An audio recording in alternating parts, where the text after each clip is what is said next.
I am here to discuss the so-called flying saucers. We know now that in the early years of the 20th century, this world was being watched closely by intelligences greater than man's. Did the CIA write Wind of Change by the Scorpions? As humans busied themselves about the various concerns, they were scrutinized and studied. Dr. Loeb, what percentage chance do you give it that you have indeed uncovered extraterrestrial or non-human technology? With infinite complacence, people went about their affairs, yet across an immense ethereal gulf, intellects vast and unsympathetic drew their plans against us. All of a sudden, a stick out of nowhere landed right in front of us, and there was no tree, nothing overhead. Something threw it at us. Yeah. What's your hot take on Travis Taylor?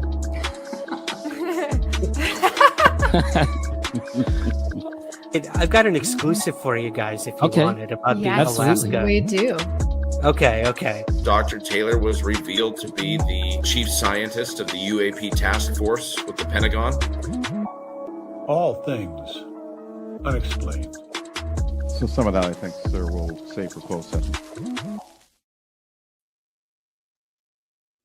All right, Unexplained Ones, this is Dr. Mounce. Welcome back to All Things Unexplained. It's a very exciting live episode tonight, and I hope that you'll join us along for this ride.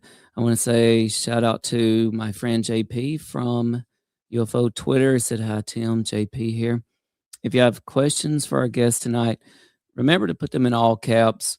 I'll do my best to get to them in our listener question segment toward the end. Or since I'm manning the ship by myself tonight, hey, I may just throw a question up at any time that anybody has for our special guest tonight. But one way you can always get your question right up there is with the super chat. So if you do a super chat, I will definitely get your question right up there at the very beginning. And tonight, we welcome John and Jerry Tedesco and Donna Lee Nardo from Nightcrawler UAP. They are on the cutting edge of UAP research, and we'll learn more about them in just a bit. But first, I am Dr. Mounce.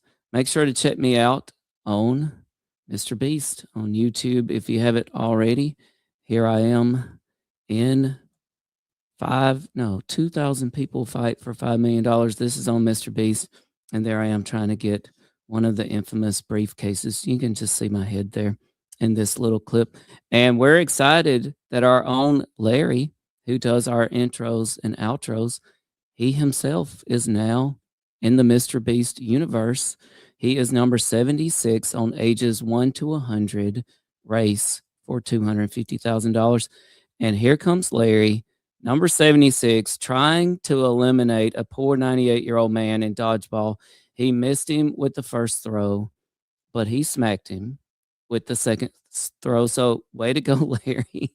We're really proud of you, and we hope everybody will check you out on MrBeast.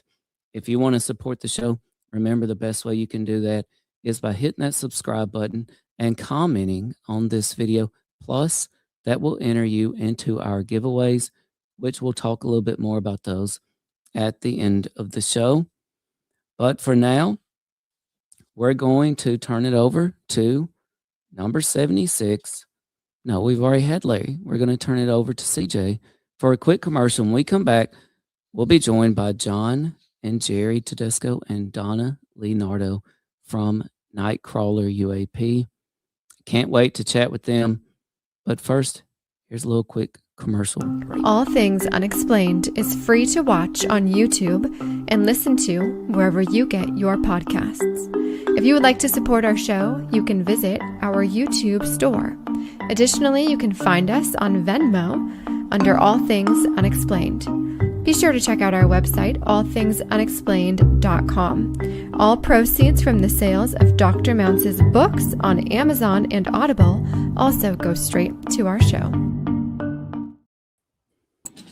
All right, here we have John and Jerry Tedesco and Donna Lee Nardo from Nightcrawler UAP. Welcome to All Things Unexplained. Thank you. It's nice to be here. Yes, we're happy to be here. Thank you. Oh, absolutely. It is our pleasure. I've been following, I believe, Jerry, no, John, maybe both of you on LinkedIn for quite a while now. You do some incredible work. And so I was so excited when you agreed to come on the podcast with me. I mean, this is just really exciting. Now, whoever wants to go first here from you three, I would love to know, and I think a lot of people would love to know. Well, first, I actually want to introduce y'all. I almost forgot. How could I forget that? First up, we have Jerry Tedesco. Jerry, can you raise your hand? There's Jerry. Gerald Tedesco is a veteran field investigator and co-founder of Nightcrawler, Eye on the Sky, with a background in advanced imaging and surveillance technology. Jerry has helped pioneer mobile, multi-sensor skywatch operations designed to capture high-quality, data-driven UAP evidence.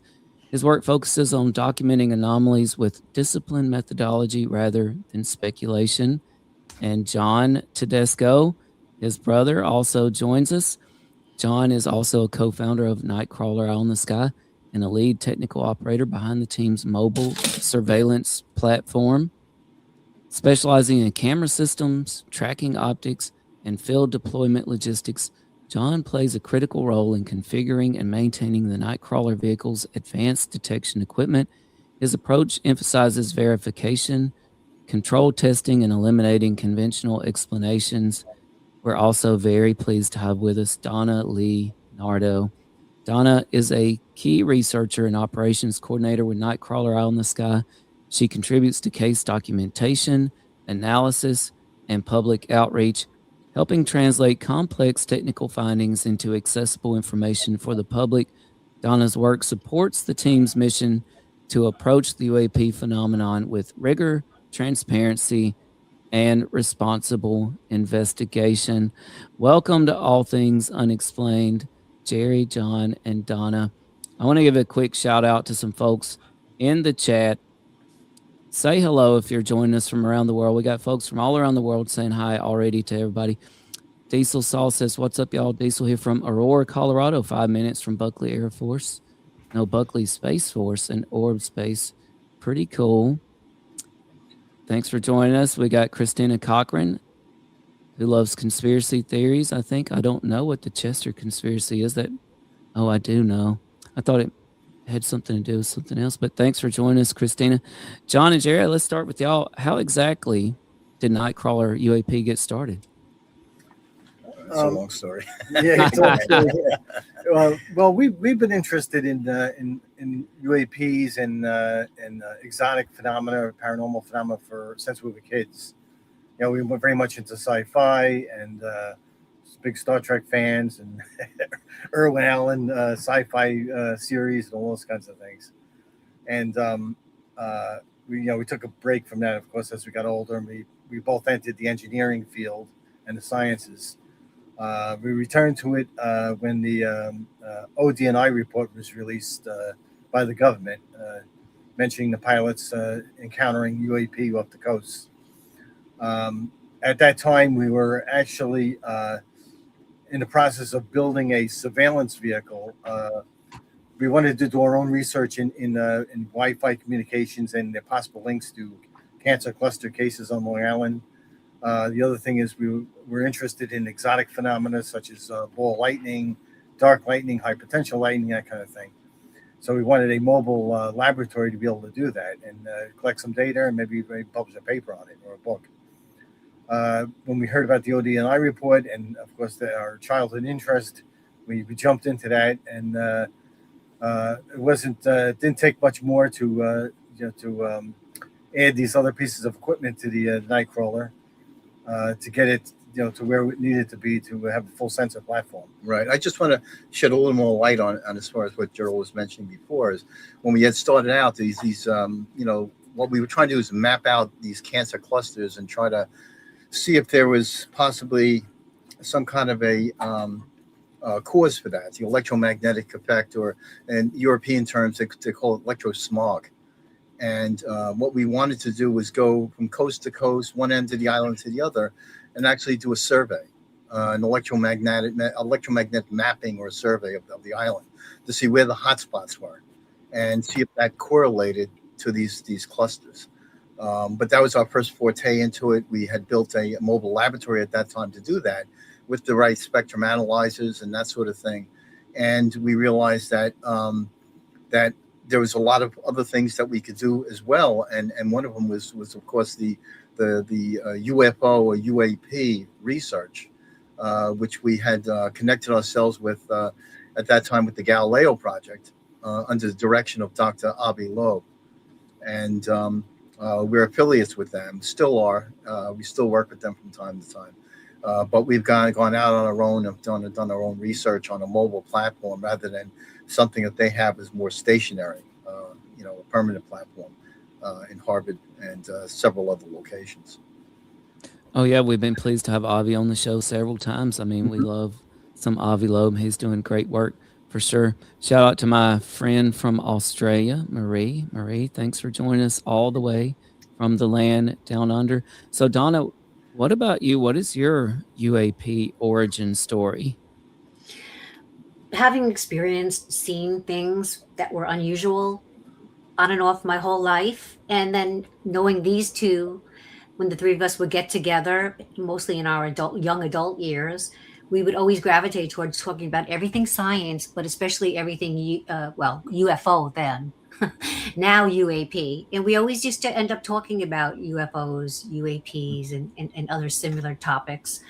And back in 2020, when they were designing the first iteration of the Nightcrawler, they said, come by and, check it out. We want to show you what we have.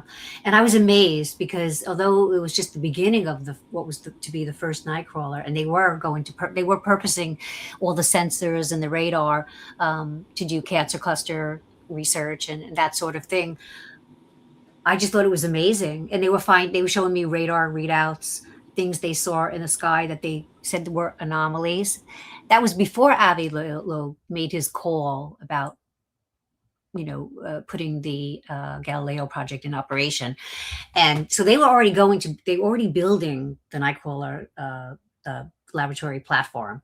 And as Jerry said, and John said, that they repurposed it. It was very easy just to switch when they wanted to join forces with the Galileo project and become affiliates, and then use the laboratory vehicle and all the instrumentation to study UAPs. And what a wonderful multi-year study they founded and put together and designed and rehashed and perfected and finessed and tweaked over the years, even till today, with now 3 iterations of the Nightcrawler, one better than the next. Although I personally love the first one because it was it was a monstrosity, on wheels.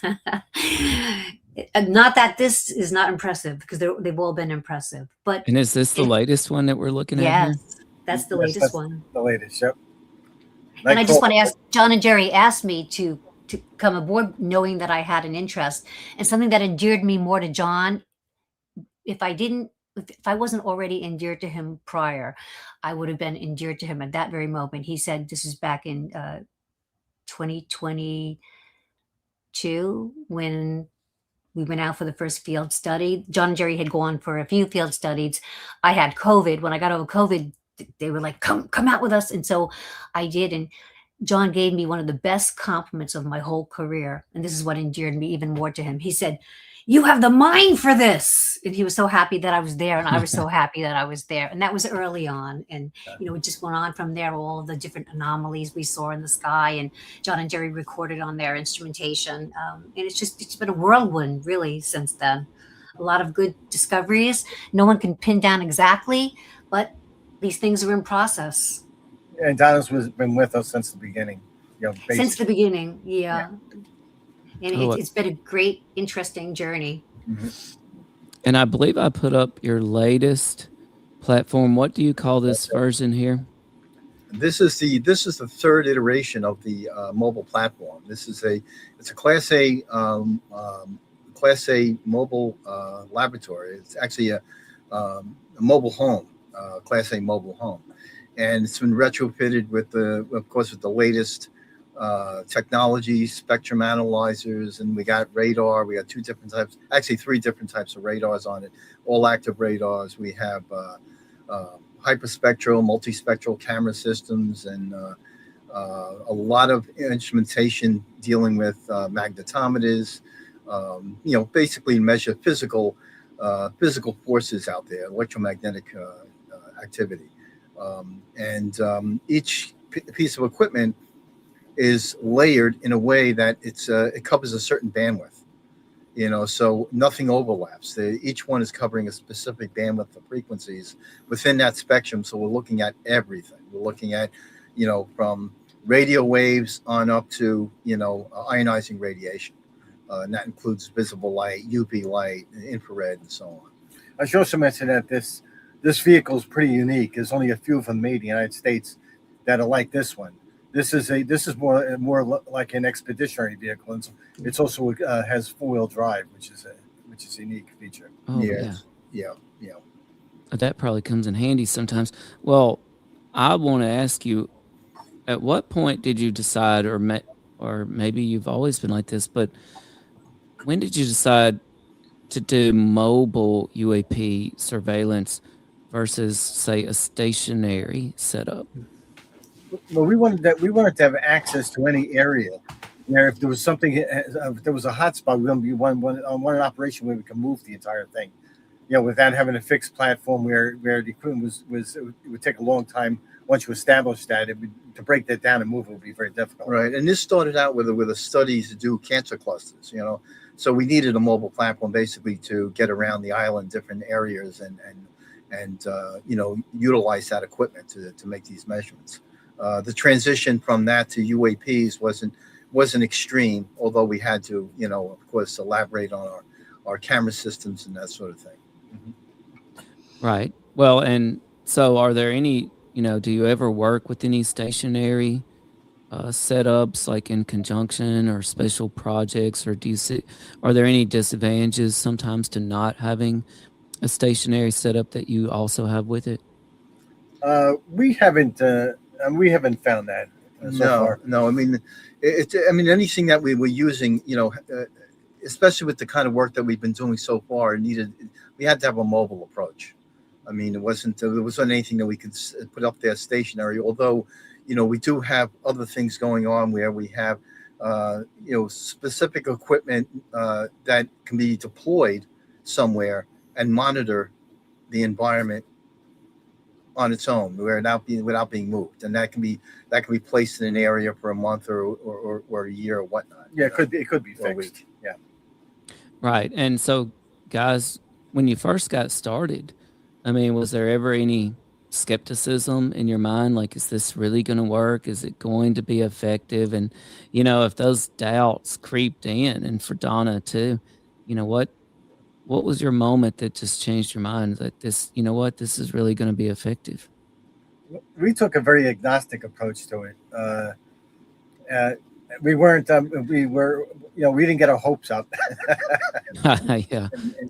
And it wasn't that we knew exactly what we were looking for. It was when we were out there, we were looking for anything. It's like, it's like starting from the scratch. We're doing the research, we're doing the observation. See, what is anomalous? What is prosaic? And we would establish those baselines.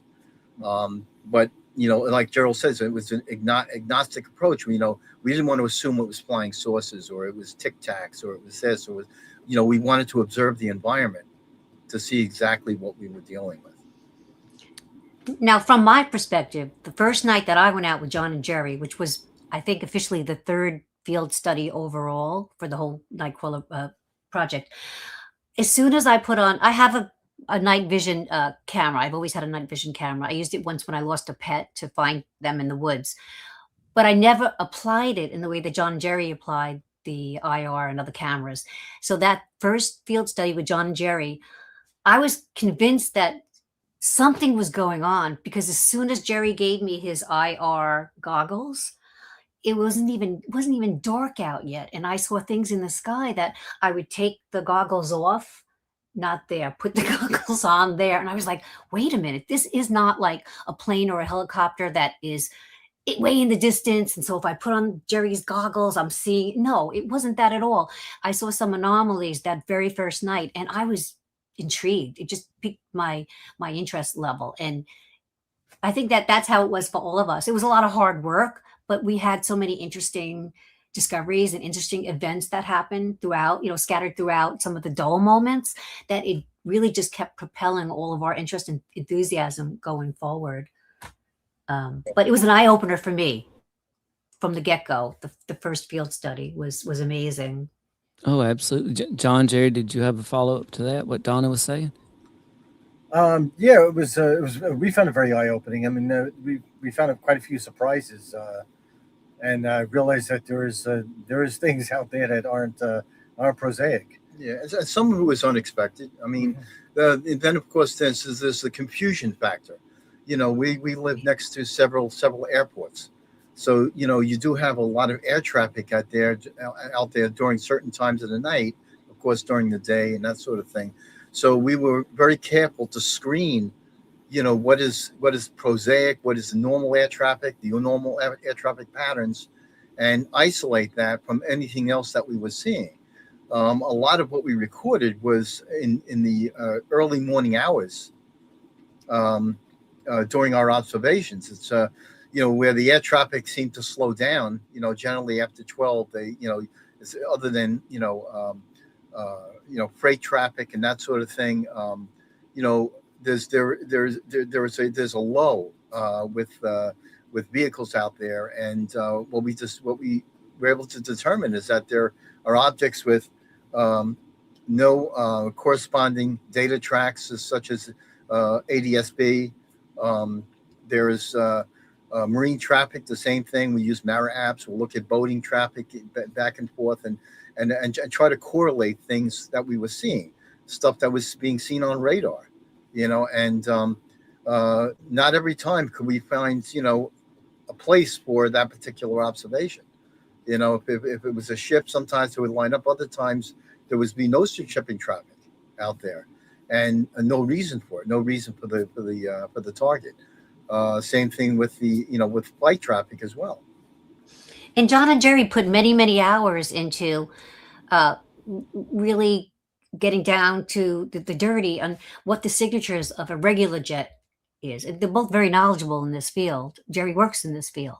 So there's hours of footage of a regular helicopter, regular plane, a regular drone. They know the EM signatures. They know the visual signatures. So, a lot of work was done on the backside on these, what are considered, knowns. John and Jerry tagged them as knowns. They did a very good and thorough deep dive into the knowns. They didn't disregard that. They went out there knowing what to expect with the knowns, so that we could look and see, well, what doesn't fall into those buckets, those categories. Right. That's really important, I think. And I'm going to say this right now. I've got a lot of things in my mind, but I suddenly remember something that Avi Loeb told us one time. And it's actually come back to my mind many times, because here lately I've started to wonder if that is actually true or not. When he first said it, it's like, yeah, you know what? You're really right. But Avi told us on All Things Unexplained that the skies are not classified.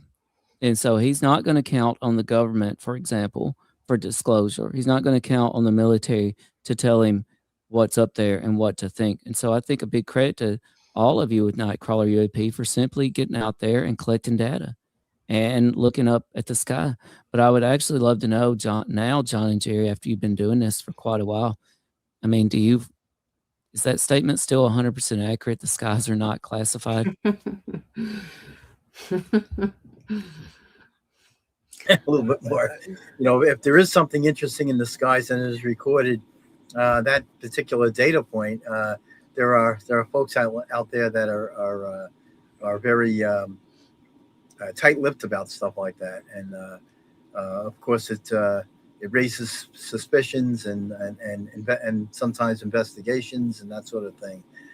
So it's yes, the skies for the most part are not classified, but there are people that are very much aware of what is being examined, observed, and what data can possibly be taken, and who might be interested in that data. What do we have? Arrow right now has tagged itself the the purveyor of going through all of the government's data to act on President Trump's order to release what they can release among all of the different agencies. So a lot of people are griping, and probably rightfully so from what we know about Arrow's history, even until today, of all the agencies to coordinate that type of directive from the president, Arrow? Right. And we've talked a lot about Arrow on this podcast. I mean, it's like one of our clips here. We like to play a lot. We play in our intro and outro. It's one of their favorite sayings. We'll have to save that for closed session, right? They're supposed to be so about transparency and disclosure, but they save so much for closed session. But I can't figure Arrow out. I don't know what to think about them. I wasn't wild about Kirkpatrick. And then Phillips stepped in. Now, Phillips has said some very interesting things that really make you scratch your head. And even Kozlowski, the new director, he went on Star Talk Radio with Neil deGrasse Tyson. And even though Neil deGrasse Tyson, his co-host, kind of made a mockery of the whole thing and sort of reverted back to this, old school way of how people used to make fun of UFOs and UAPs and the topic, right? But Kozlowski went on there and just flat out said, hey, we've got police encounters with triangular craft that behaved anomalously. And he also went on to say that they've been working hand in hand with UAP organizations, in data collection. So I don't know what to think about Arrow. I mean, John and Jerry and Donna, if Arrow ever extended a hand and said, hey, would you help us collect data or, tell us some things about what you found, would you be excited for that? Well, actually, Arrow did reach out to us. And we did have a conversation with them. I think it was early on when Dr. John Kozlowski took over. We had talked to some of the other members of Arrow. And they were interested in what we were collecting out there, and they were interested in us sharing some of that data. Didn't Arrow ask you for? Arrow actually used your data as the typology for the UFOs in one of their public reports. Well, it's 3 to 6 feet in diameter, right? That was all your data. Yeah, there's definitely a lot of coincidences. Coincidences, and they thanked you for that. They thanked you for Phillips. Thank you for that. Yeah, to give credit to at least Tim Phillips, he did mention that when they were developing their system, their Gremlin 2 system out there, they modeled it after the Nightcrawler equipment and Nightcrawler system. So they were monitoring the Nightcrawler. Arrow was monitoring the Nightcrawler. It's possible. They also had bought our books, and they screened through our books, and but they were quite interested in what we were doing out there. Oh yeah. You know what that might explain? Because one thing Kozlowski mentioned on Star Talk Radio, which they really didn't get into it much, but he mentioned that Arrow was wanted to provide law enforcement agencies and such with equipment to improve their ability to monitor UAP activity. Now I'm wondering, are we talking about something based off what you guys use? Yeah, I mean, I think John Kozlowski is, I think he takes a more serious approach to it. Although he still works for the Department of Defense, and they have, I believe they have their own agendas, and I think their concern is finding the most convenient explanation for some of these things, and in order to keep the threat narratives down. We have to remember the genesis for Arrow was a congressional directive, right? Mm-hmm. And part of that directive, not all of it, but part of it was not just for Congress and SCIFs, it was for the general public. Mm-hmm. So they haven't acted too much on the general public, but what they did offer to the public was some of the data that John and Jerry uncovered and put together. Really interesting. That's always been one of my conflicts with Arrow, or one of the perplexing things, is that, I believe we've been seeing, not from Arrow, but from things like the media, certain people who write certain things, what I like to call psyops about psyops. I mean, There's a lot of that out there, and I never could figure out, okay, if UAP, for example, if it's just a big psyop, if we, if the 40s and 50s was just the Air Force playing tricks on their own selves, if the Tic Tac is just Lockheed Martin, then why would our own government create a branch of itself, so to speak, or a part of itself to investigate UAP if they somewhere within their own selves already know what they are? That never made any sense to me. Yeah, and that's the same with us. That never made any sense. The fact, if you go back to the 1940s, even before that, you had these objects that were moving at hypersonic speeds. They were doing basically the same kind of kinematics these do today, and the same appearances, the same, the same basic morphologies. That tells me there was something there, and that was before the advancement of hypersonic, even before jet engines. I mean, I just don't see it as a viable explanation for that's a classified project back then. I just don't see that. And remember the World War II pilots and so forth, with complaining and talking about Foo Fighters. Yeah. Where there always an observation that was made out. And that's the same kind of thing we're seeing today. These spherical luminosities that are aerial, seen around jet fighters and commercial airliners. Right. Now, one aspect of your question, Tim, it's possible that one aspect of your question could be addressed that, yes, they want to keep up that there's something there and keep investigating it, because that could be the public facing excuse for perhaps some reverse engineered products and assets that they don't want revealed, at least right now, to the general public. So they'll keep up that front. They could keep that front going because it serves to let the public know, hey, we're addressing this for you. We're investigating. When we find out what it is, we'll let you know. We're listening to you. But they may know more behind the scenes, or some may know more behind the scenes. Right. And then we certainly have a lot going on in the world. And the thing is, you just cannot extract national defense and military from this topic.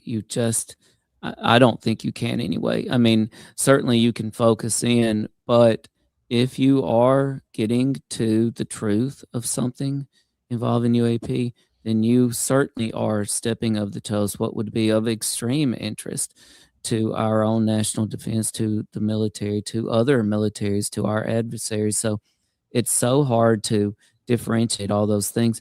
Donna, earlier you were talking about looking through the IR glasses. Yes. And I discovered a long time ago that just walking around my neighborhood, if I would just get off my phone and look up at the sky, and I don't live in extremely rural area. I mean, so it's kind of bright here, but I would still see lots of things in the sky, and it amazes me even to this day. And then for my birthday a while back, I got some night vision goggles, and oh boy, when I looked through those, not only could I see way more of the sky, just stars and planets and things, but all of a sudden the sky was lit up with things moving around everywhere. Right. Now, obviously, some of these have prosaic explanations. I see plenty of satellites go over. I've seen Falcon 9, SpaceX. I've seen the space station, planets, lots of things. But some things you're just like, what the heck was that? I don't have any great explanation. So I totally identify with what you were saying there, Donna. Yeah, that equipment opens up a whole different view on the universe. I mean, it's vast. I mean, our narrow range of vision and visible light is extremely, extremely small within the electromagnetic spectrum, the whole spectrum. And getting something like even a pair of night vision, which opens up a little bit of IR, that near infrared, we're seeing a whole bunch of other things that are existing out there that are very low light sensitive or under the imprints of IR energy or IR light, that you can see them in much more clarity. Now we've taken that up to another step where we actually have these cameras that have these super zoom lenses, these optical zoom lenses, where we can see them a lot further. We can see more detail. Some of these cameras that are even in 4K, In some cases 8K, to visualize some of these effects.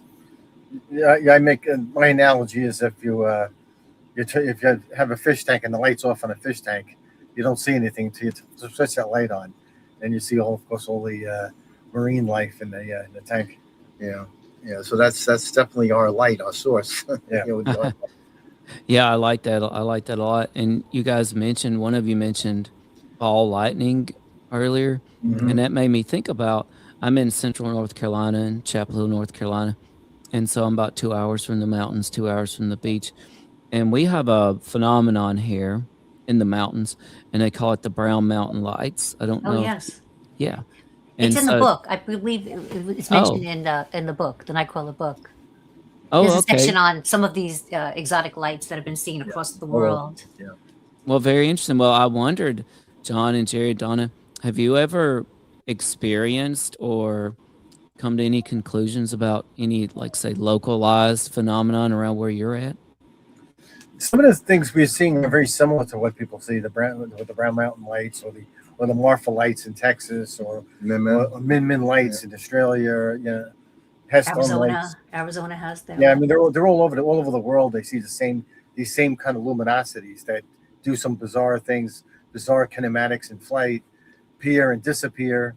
They come in various colors. It's similar to what we're seeing. Right, but there also looks like there's some intelligence. Yeah. To this. Yes. To these tracks. It's not just something that appears out on the horizon and it just disappears and that's it. They are doing things. They seem to react to cameras being trained on them, lights being trained on them, exactly, lasers, that sort of thing, and they there is some kind of a reaction. So it's not just something static. And it's demonstrates it's more of a dynamic occurrence. Exactly. They demonstrate properties that are very atypical, very, very unusual. Some of these very luminous objects, we've seen them drop their luminosity. Yes. And actually have a structure, the polyhedral type structure, and a rotating structure. And sometimes it's multiple in the sky at the same time. Yes. And they seem sometimes to move in some type of a unison type of a movement. So the intelligence aspect, I say that's where I would differentiate what I've seen. Yeah, well, that's a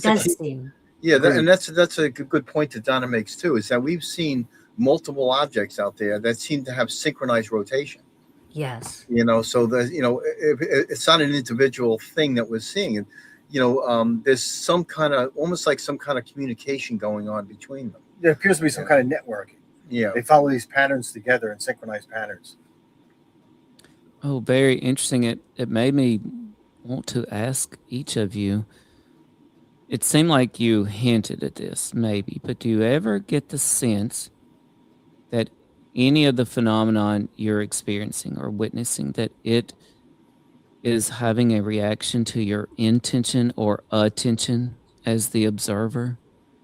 I think we all feel that way. I think we've all had this feeling that there was an interface between you and these objects, and we've all had this hitchhiker effect. Yeah.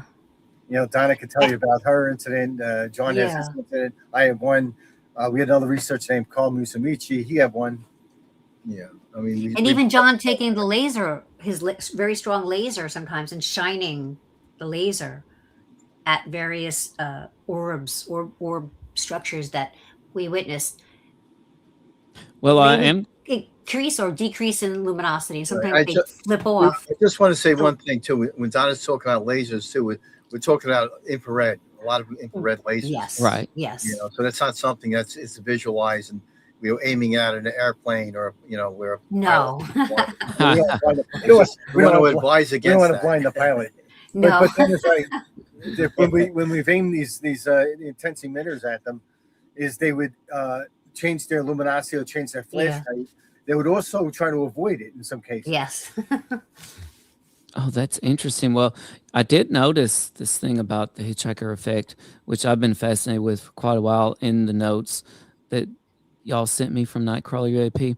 Donna, I would love to know, and by the way, I do have some videos that we can pull up here in a little while. I would still want to talk about a little bit more about your equipment and some of your encounters, but Donna, I would love to just go ahead and know what's your experience with the hitchhiker effect. Well, like I said, throughout my life, I've seen things that I would put into what I would call back then the UFO realm. I think if you talk to anyone around where I live here on Long Island, John and Jerry, there isn't too many people who haven't seen something, whether it was when they were 6 years old or last year. People on Long Island tend to see things in the skies that they get together with other people and they seem to think that it was something unusual. And that's just the way that it is here. It's like a hot spot of people sighting things in the skies that they don't know what it is. And it's curious. It's very interesting to everyone.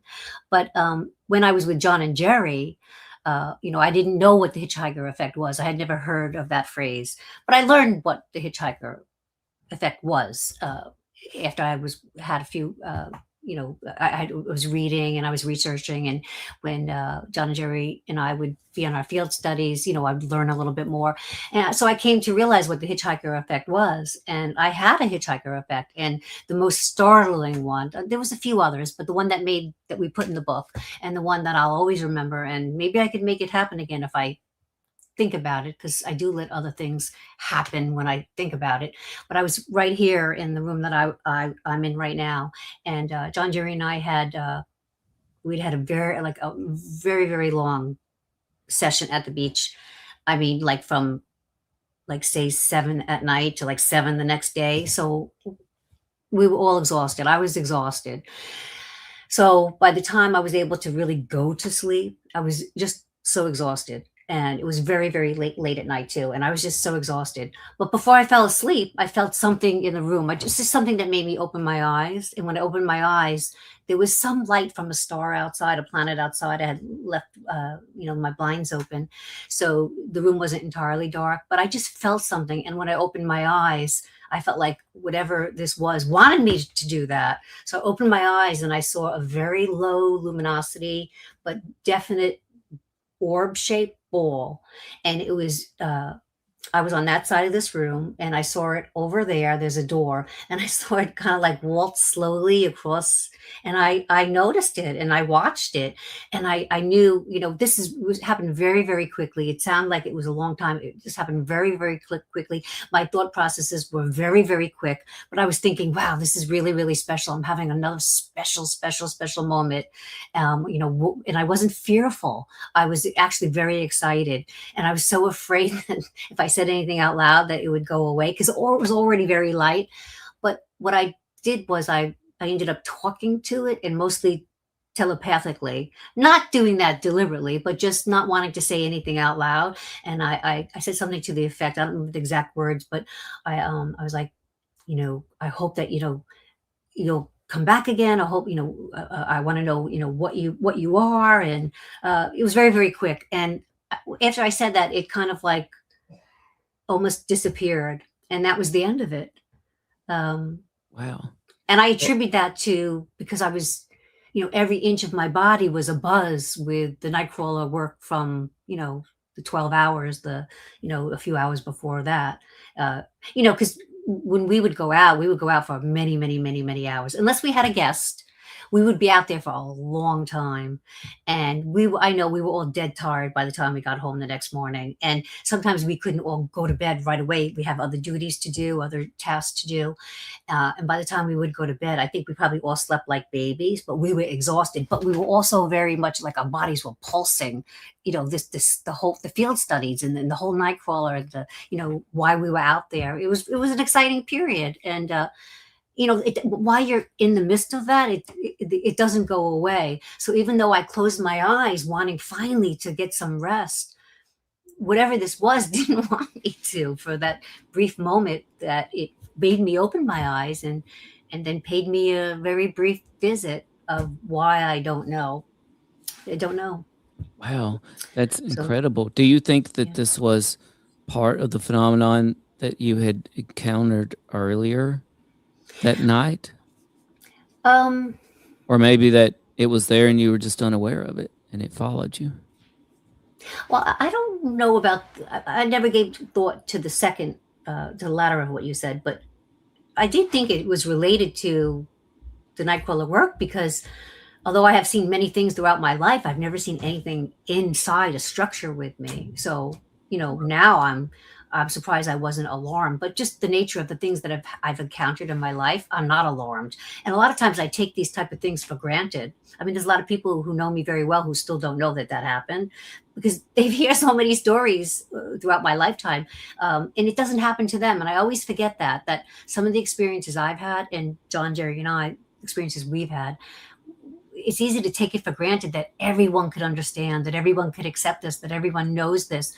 But when you reach out, you find out, a lot of people might have seen something unusual in the sky, but they really don't have some of these other experiences. Right. And then those that do are sometimes very heavy experiences. Now, I've not had that type of experience. I've never been abducted. I did think I saw that I know of. Exactly. That I know of. What's most interesting about what Donna says, too, is that, when we talk about the hitchhiker experience, the hitchhiker phenomena, we talk about something that is connected with that individual, whether it was, during our case study, an observation, or the fact that we have trained eyes on them. We're watching you, we're observing them. The experience that I had was directly related to our research being done at Robert Moses State Park. Because one night we had gone out there and we did our research. We ended up leaving roughly about 1:30 in the morning, headed home. I locked up the RV, left the cameras running overnight, and turned in at around 3 o'clock. And at around 3:30 that morning, all 4 cameras on the RV recorded something that looked like it was descending down from the atmosphere. And it tripped the light sensors on the telephone poles, the hooded light sensors, these photo interrupters. Multiple telephone poles in John's neighborhood. You saw on the cams, one cam went down, the other, it was unusual. It involved 4 telephone poles within close proximity. And every one of them, the lights were basically shut down by an intense luminous source. And I believe it might have been infrared. It might have been an infrared source. We did see it with the cameras. We have IR sensitive cameras around the RV, and you can see this intense light building up on the frames of the RV, and almost looked like something was descending. You could see it get brighter and brighter. It went from blue light to white light, intense white light, which is more in the infrared. These cameras, that's how they respond. During that process, it was there for a while. The cameras basically had shut down when the object did not do anything else other than just disappear. Because after that recording that lasted roughly about 3 minutes, that recording was gone. And all the lights had started returning. We just caught the lights as they were turning back on again. I was going to ask you what was the duration, but you just said about 3 minutes, and that, yes, unless I'm wrong, effectively eliminates all natural explanations. Oh, yeah. Because I was thinking about fireballs. I've seen quite a few fireballs, and I discovered quite a while back there's an official website you can go and log your fireball encounter. And that's really interesting to visit sometimes because there's some really interesting things on there, including photos and videos. But 3 minutes, no, that doesn't seem like natural. Right, and you can imagine the intensity of these lights too. Those photo cells are made to be shut off by sunlight. When the sun is coming up in the morning, as the sun's rising, it's got to reach a certain level in the sky, a certain angular level where these photosensors can respond to that brilliant light and shut down. There's a certain luminous level. It doesn't matter whether it's visible or infrared. These sensors are sensitive to both.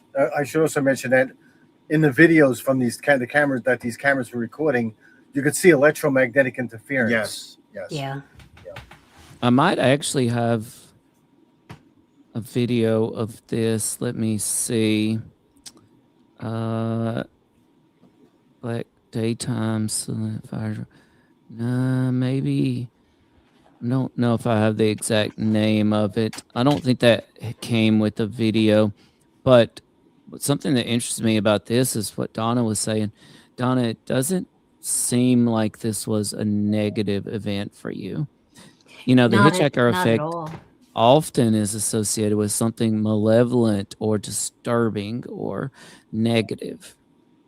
No, I never felt that. I was dead tired, but I've been dead tired and been scared before. I was not scared. I really wanted to. I knew it was going to be a brief meeting, and I was afraid that it would, whatever it was, would go, and it did go very quickly. I was not scared. I wanted to think of something to make it stay, and so I could interact with it. But I was not successful. It was very, very brief. But if I look back at it now, I think, and I think that John and Jerry would say the same thing about what John just talked about with the effect on the Nightcrawler and with the area telephone pole lights. It was kind of like, and this I say in retrospect, because I had no thoughts about it for a long time after, but in retrospect, I would say it was almost as if something just came to pay me a visit, checking me out. And I would say the same thing, checking the Nightcrawler out, checking John out, what is this vehicle? Who are these people? But we got the seal of approval because there was not nothing. Wasn't anything, negative. That's so interesting because, one of the most startling things that Brandon Fugel told us when he came on All Things Unexplained, and I was kind of trying to be humorous a little bit, so I asked him, hey, if you ever opened up Skinwalker Ranch as a theme park, it was kind of like a spin on Jurassic Park, what do you think would be the most, the most fun attraction at Skinwalker Ranch? And he just cut that off real quick. He's like, no, we will absolutely never do that. It is too dangerous. I won't even let my kids come out here. And one of the reasons he attributed that to was the hitchhiker effect. So it is very interesting, Donna, how positive an experience this seems to have been for you. Well, for me personally, positive, but maybe neutral overall in the scheme of things, because I didn't get any information that I asked for. It didn't stick around long enough to give me that, but yet it didn't, do anything negative to me. And the same thing with John's experience and with John and Jerry's experiences on the beach. But we don't know what this phenomena is, and we don't know if it's multi-phenomena. We don't know. And then there's also what I say, what's the gold standard in whether something is malevolent or not. We have two camps. We have Stephen Greer. They're all good. And then we have Lou Elizondo. We need to be careful. So I don't know. I'm not in either school. I like to think that the phenomenon is many things. I don't like to say it's just one thing. I don't know what it is. I'm intrigued to learn more. And I don't know if it's all positive or neutral. Right. Perhaps not. We don't know. And there have been many people, many UAP researchers that have attributed the phenomenon to deceit. To some people say that it outright interacts with our consciousness and portrays itself in a way so as to deceive us. And Could so be. I don't know if y'all have any thoughts about that. I would tend to say that the feelings we got, that I wouldn't negate that the possibility that there's a direct interaction with our consciousness, especially if this is some kind of if it's some kind of mind, or it's or if it is a packet of consciousness existing maybe in some kind of plasmatic form. I don't know. Right. And I think this is why it's so important that you guys are out there doing legitimate, cutting edge scientific data collection and analysis. And so, John and Jerry, I would love to know a little bit more about your equipment that you're using, this Nightcrawler platform. Just for starters, what is the difference, at least on some level, on some layman's term level, between your guys' setup and, say, a hobbyist skywatching setup? Well, we're using very high-end equipment. It's we're using hyperspectral cameras. There's a very broad range in bandwidth. The other thing is they have a high resolution. There's a high. They're also being used, and coordinated with other pieces of equipment. with radar, we actually have two radars that we use, and then we have two radars that are on two different axes. One is a horizontal axis, one is a vertical axis. The vertical axis gives us greater elevation. Horizontal axis gives us greater azimuth around the area. And radar is not a hobbyist tool. Yeah. John and Jerry had to have FCC approval, and it was a process. Right. There's a lot we went through to get that. Right. And not only that, but there's, like Joel said, we're using two different geometries.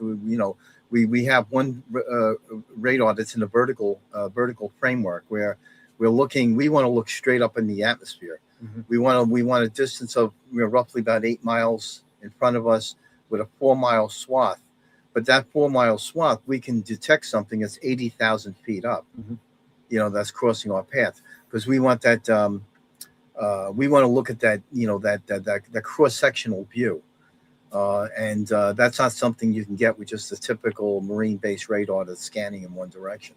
So we use both geometries for that effect. The other thing too is that the camera systems. I mean, a lot of the cameras that we have, these are not consumer-grade cameras; they're commercial grade. So these cameras have, they have very much higher QE response curves, which is of course the luminance intensity, the frame rate, the resolution is much higher than what you would get in consumer grade cameras. They're all calibrated. And then we get them that way from the manufacturer when we order them, and make sure that they're calibrated. But we're looking for specific things that you might be able to see with a consumer grade night vision system, but when you elevate that with optical integrity, you've got good optical properties, magnification properties, and you have something that can resolve at a high frame rate the detail of the video. We can pull out a lot more detail, and that includes not just visual cameras, UV and IR, but we're also talking about thermal cameras as well. They're looking specifically at thermal signatures. And when John says IR, when we say IR, we're looking at actually 4 ranges in the IR. We're looking at near infrared. We're looking at shortwave infrared, midwave infrared, and longwave infrared. And right now we're in the process of getting a midwave infrared camera, which would give us a much greater fidelity in thermal imaging. That's the gold standard. Yeah. When you're talking to thermal energy, when you're looking at thermal observation. It's not the long wave, which is out there. Everybody has long wave cameras, the FLIRs. Yeah. But when you drop it down to a midwave frequency, you can see much greater. You're much farther. You have much greater resolution, thermal gradient resolution, which you don't have with long wave cameras. And they give us specific properties too. A shortwave infrared camera, there's much greater absorption of a shortwave infrared energy with water. So we can discern an object that's maybe sitting on the water, maybe sitting just below the water, or a cloud layer full of water. We can see if there's a solid object in there. That gives us that kind of acuity. The other thing is midwave is also detects gases. There is atmospheric gases. So that would tell us whether it would display a propulsion system, maybe giving off a contrail or giving you off a heat source, that kind of thing. It gives us this much greater fidelity. Right. And even though you're talking about thermal imaging, midwave and long wave you wouldn't see that. You wouldn't see propulsion signatures unless it was in the form of direct heat, a source of heat. What the midwave does is it actually looks at specific gases and atmospheric effects, which are not in the form of heat. So those are the kind of things that you'll see with a mid-band camera, which is also, I believe, is what the military is using. Right. Well, let's say that y'all are out there one night, any given night. How do you, with your equipment, how do you go about ruling out prosaic explanations like planes, drones, satellites, stars, planets, that sort of thing? What does that process look like? All right, so we have a protocol we put in place. We do a checklist with aircraft. We know where the airport is. Like the closest airport is John F. Kennedy Airport. It's about 38 miles away. We know where the flight corridor is. So we track that. It stays within a certain range. We know what all the navigation lights look like on an aircraft, and with the camera fidelity we have, we can see all that. from navigation lights to anti-collision beacons to taxi lights, everything on that aircraft. The other thing is we're using ADS-B, so we can track the transponder signals to identify the aircraft. The other thing is we're using Mara apps to, if any boating traffic, so we don't get confused by maybe a boat with a lighting, maybe with a mast that may have lighting on it. The other thing is we're using radar to look at solid targets and their distance, and we can triangulate the distance and their elevation, that kind of thing. Right. And the acoustics. Everything has its own acoustic signature. Exactly. Right. And what Joe was saying before too is that on some of these boats, these ships, you have high superstructures. And they can be towering above the water, so they look like they're over the water and not on the water. So at certain distances, we want to be able to see the rest of the structure, not just the lighting itself, which is a heat source. We want to look at the hull of the ship. We want to be able to resolve that, and with the right cameras, the right technology, we can do that. Yeah, and in that case, like we would use a thermal imaging, a FLIR system, a good FLIR system with zoom magnification, where we could actually see the heat signature of the structure itself, the hull of the ship itself.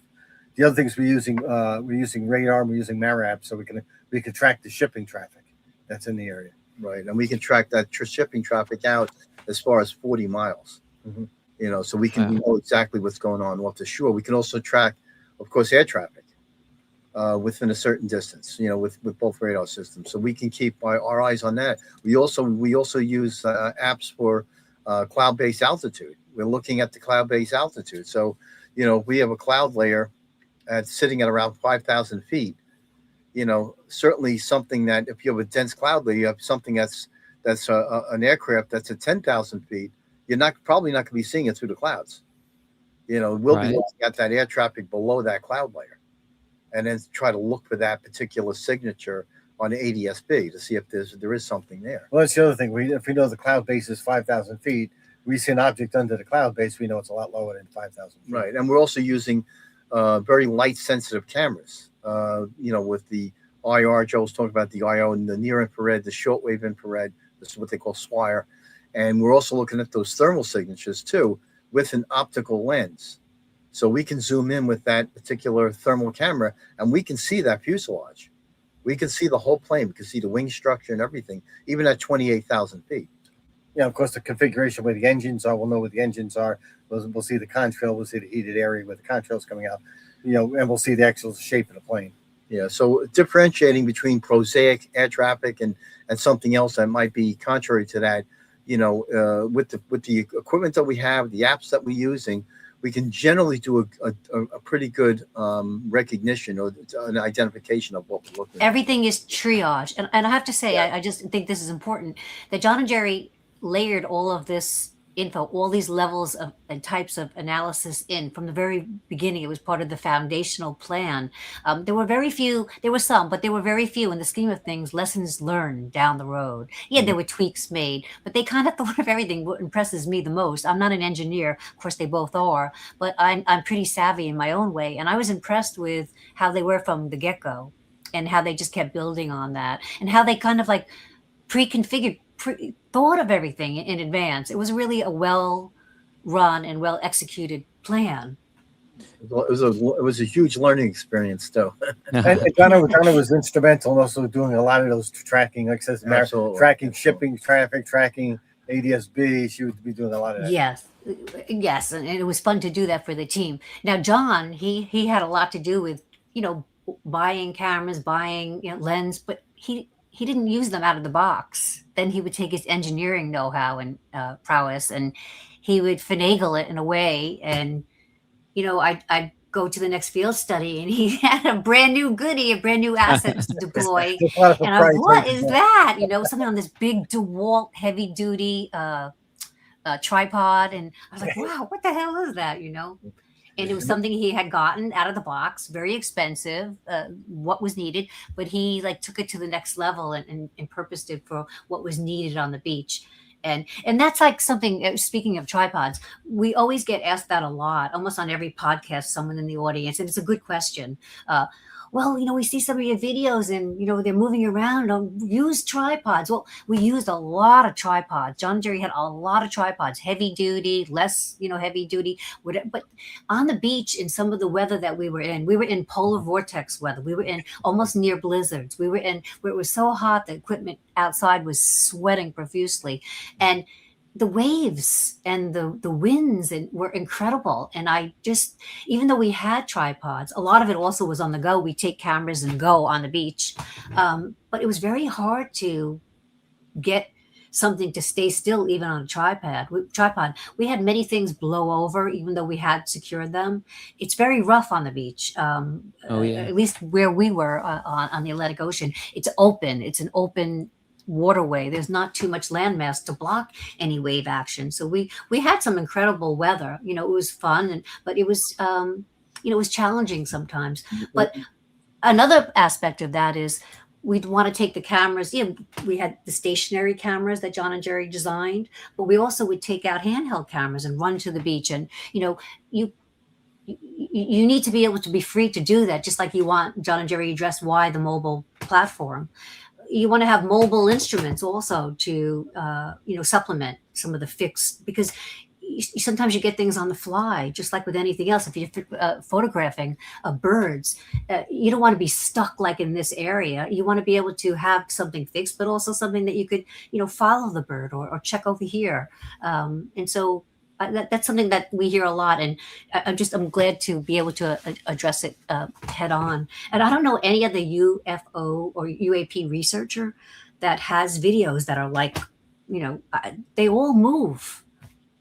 And if they're standing still, if the video is standing still, they're not getting anything in any video that I've seen. I don't see anything that they're capturing. Definitely right? not controlled laboratory conditions. That's what made this experience for me unique, was just exactly what Jerry just said. This whole feat, and it was a feat, it was definitely uncontrolled. And that's the beauty of it. Some academics might not approve of that, and sometimes you can't repeat something exactly the second day. You might get something a little bit different. That's all the beauty of it. And that's the science of it too. Science is not fixed. Right. And, who cares if some academics don't approve of it? Because you know what? You're out there getting your hands dirty in the field, collecting data. And I think that's what Avi really meant by the sky is not classified. It's that, we, as all humans, are capable of incredible things. And we can go out there and watch the skies for ourselves. And we can collect data, and we can analyze data, and we can make of it what we want to. Right.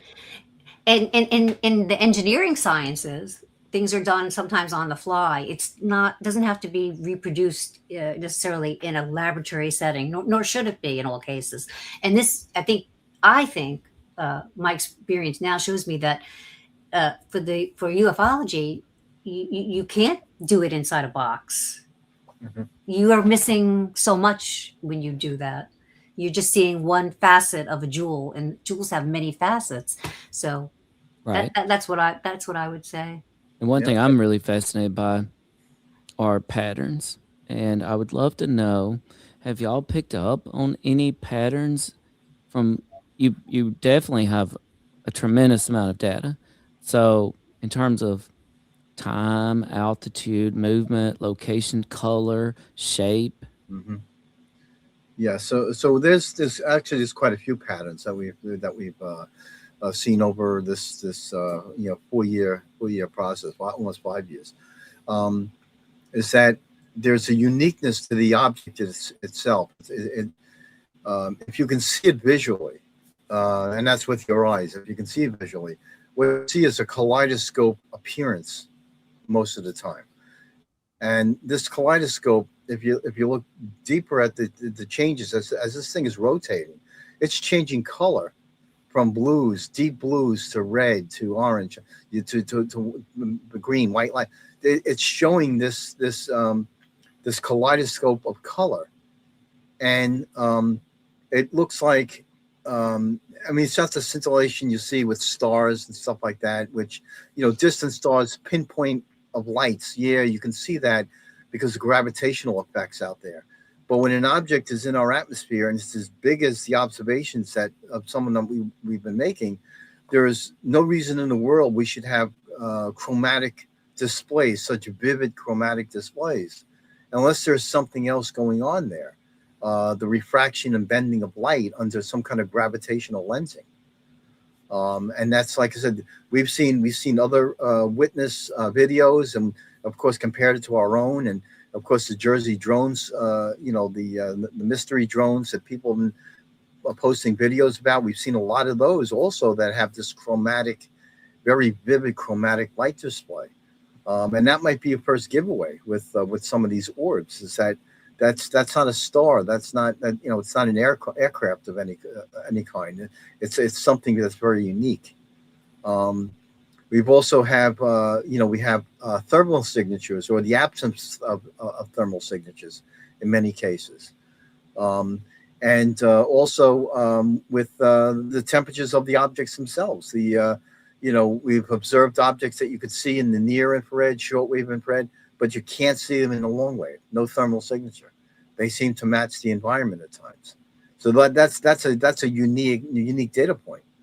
If we got something focused out there and it's only 500 meters away, we should be able to see that in very distinct thermal thermal gradients. So we should be able to differentiate that from the rest of the environment. And many times we're not able to do that.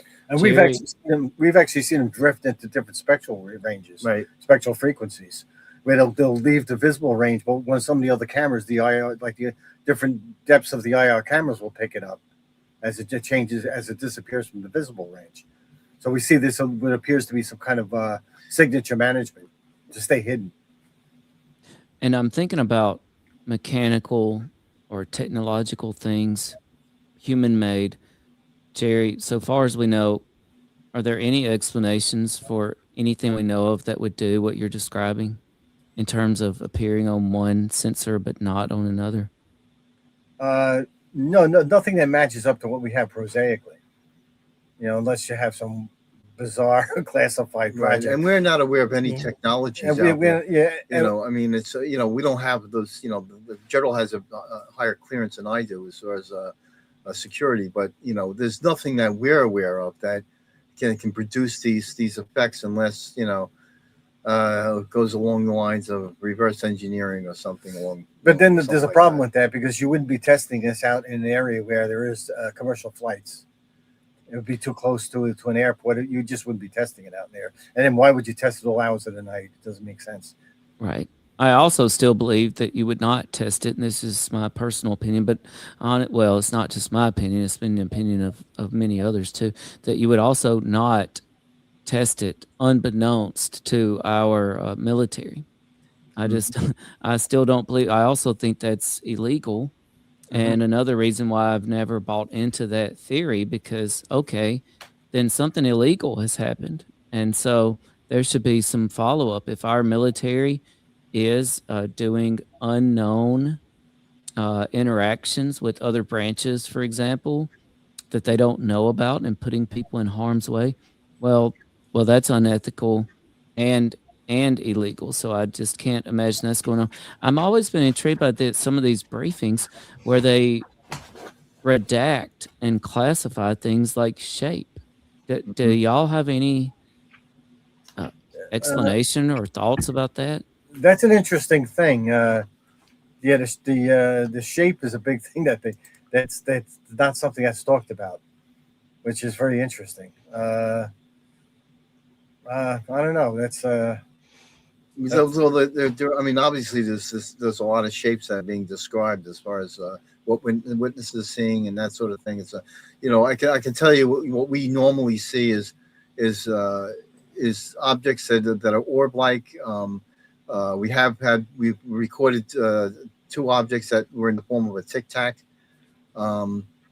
I can't say that we've seen anything else that. Also polyhedrons. Yeah, the cube-like objects, polyhedral shaped objects, black triangle, multi-sided shapes. Yep. Oh, I'm glad you brought up black triangle. Yes. That's the latest one. Yep. Because look at this. Now, this happened August 29th, 2025. And this took us by surprise. We actually had the equipment on the Nightcrawler running. We have radar target. We have the radar data on this. We have RF signals that don't make sense. We have this on a what's called a vortex camera with very good optics. We have vehicles videotaped. We've had a few other anomalies. Right. And was this in Long Island? This was in Long Island, yes. Wow. Right near the coast. And it was 5 miles from the coast. This was one object that was moving slower. There was another object that was moving. In one of the videos, you'll see some flash past the screen. We said one of these objects are moving that appeared to be moving at hypersonic speed. Yeah, with no sound, no change in the sound. No sound, yep. No sound. The sound barrier is being broken. I mean, that's that would have been obvious. And these were completely black objects, totally black, flat black. Right. No navigation lights. No contact. Did you get the sense that this had some propulsion to it, or that it was more of just floating, yes, if you will? It was definitely driven. It was definitely there was some, obviously some form of propulsion was driving in the direction that lateral flight line.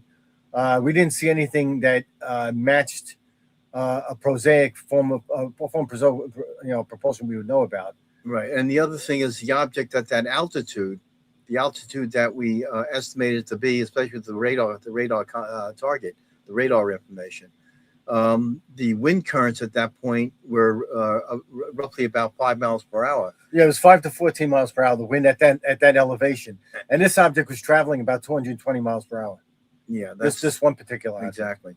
So, it wouldn't stand that a wind current is carrying this along like a balloon or something like that, Right. Donna, were you there for this encounter? No, I was not. What do you make of this? Well, I think that it's interesting. When I first saw it, I said, "Well, could it be someone riding in some type of a what do you call that? What do they call those? They ride the thermals. Oh yeah, hang glider. Yeah, hang gliders or that type of a thing. But the way that this wasn't. It's going kind of fast. I don't think that they go that fast. Yeah, this was at 220 miles per hour. This, like I said, we looked at this to a high-end, set of binoculars with it's got some of the best optics you can get, and this was a flat black, solid black object. It was triangular in shape. It actually looked almost like bell-shaped at some point, and it would change its orientation in flight. And both John and I had seen this, through the vortex. It was dark. You saw black. Completely black. Yeah, and it was a radar target too. It was a clear radar target. Yeah, we had at that altitude. If it was a hang glider or something like that, we probably wouldn't have picked up on radar. Yeah, this was a solid, really good radar track. And the other thing is that there was another object moving at a higher speed, and when we first in the first radar track we have, it looks like one large object. Then you see it separate. And we believe when we saw the two objects as it was traveling is because they were so close together, you get what's called a merge plot. And the radar can't make a distinction between two objects until they separate enough. Mm-hmm. Wow, really? And it really is black. It reminds me, which we won't get into this right now, but there was a unique interaction between Avi and this Ukrainian observatory study. I don't know if y'all recall this. Oh, yeah. Yeah, but there was a Ukrainian He wrote observatory. a paper in response to He did, what yes. he wrote.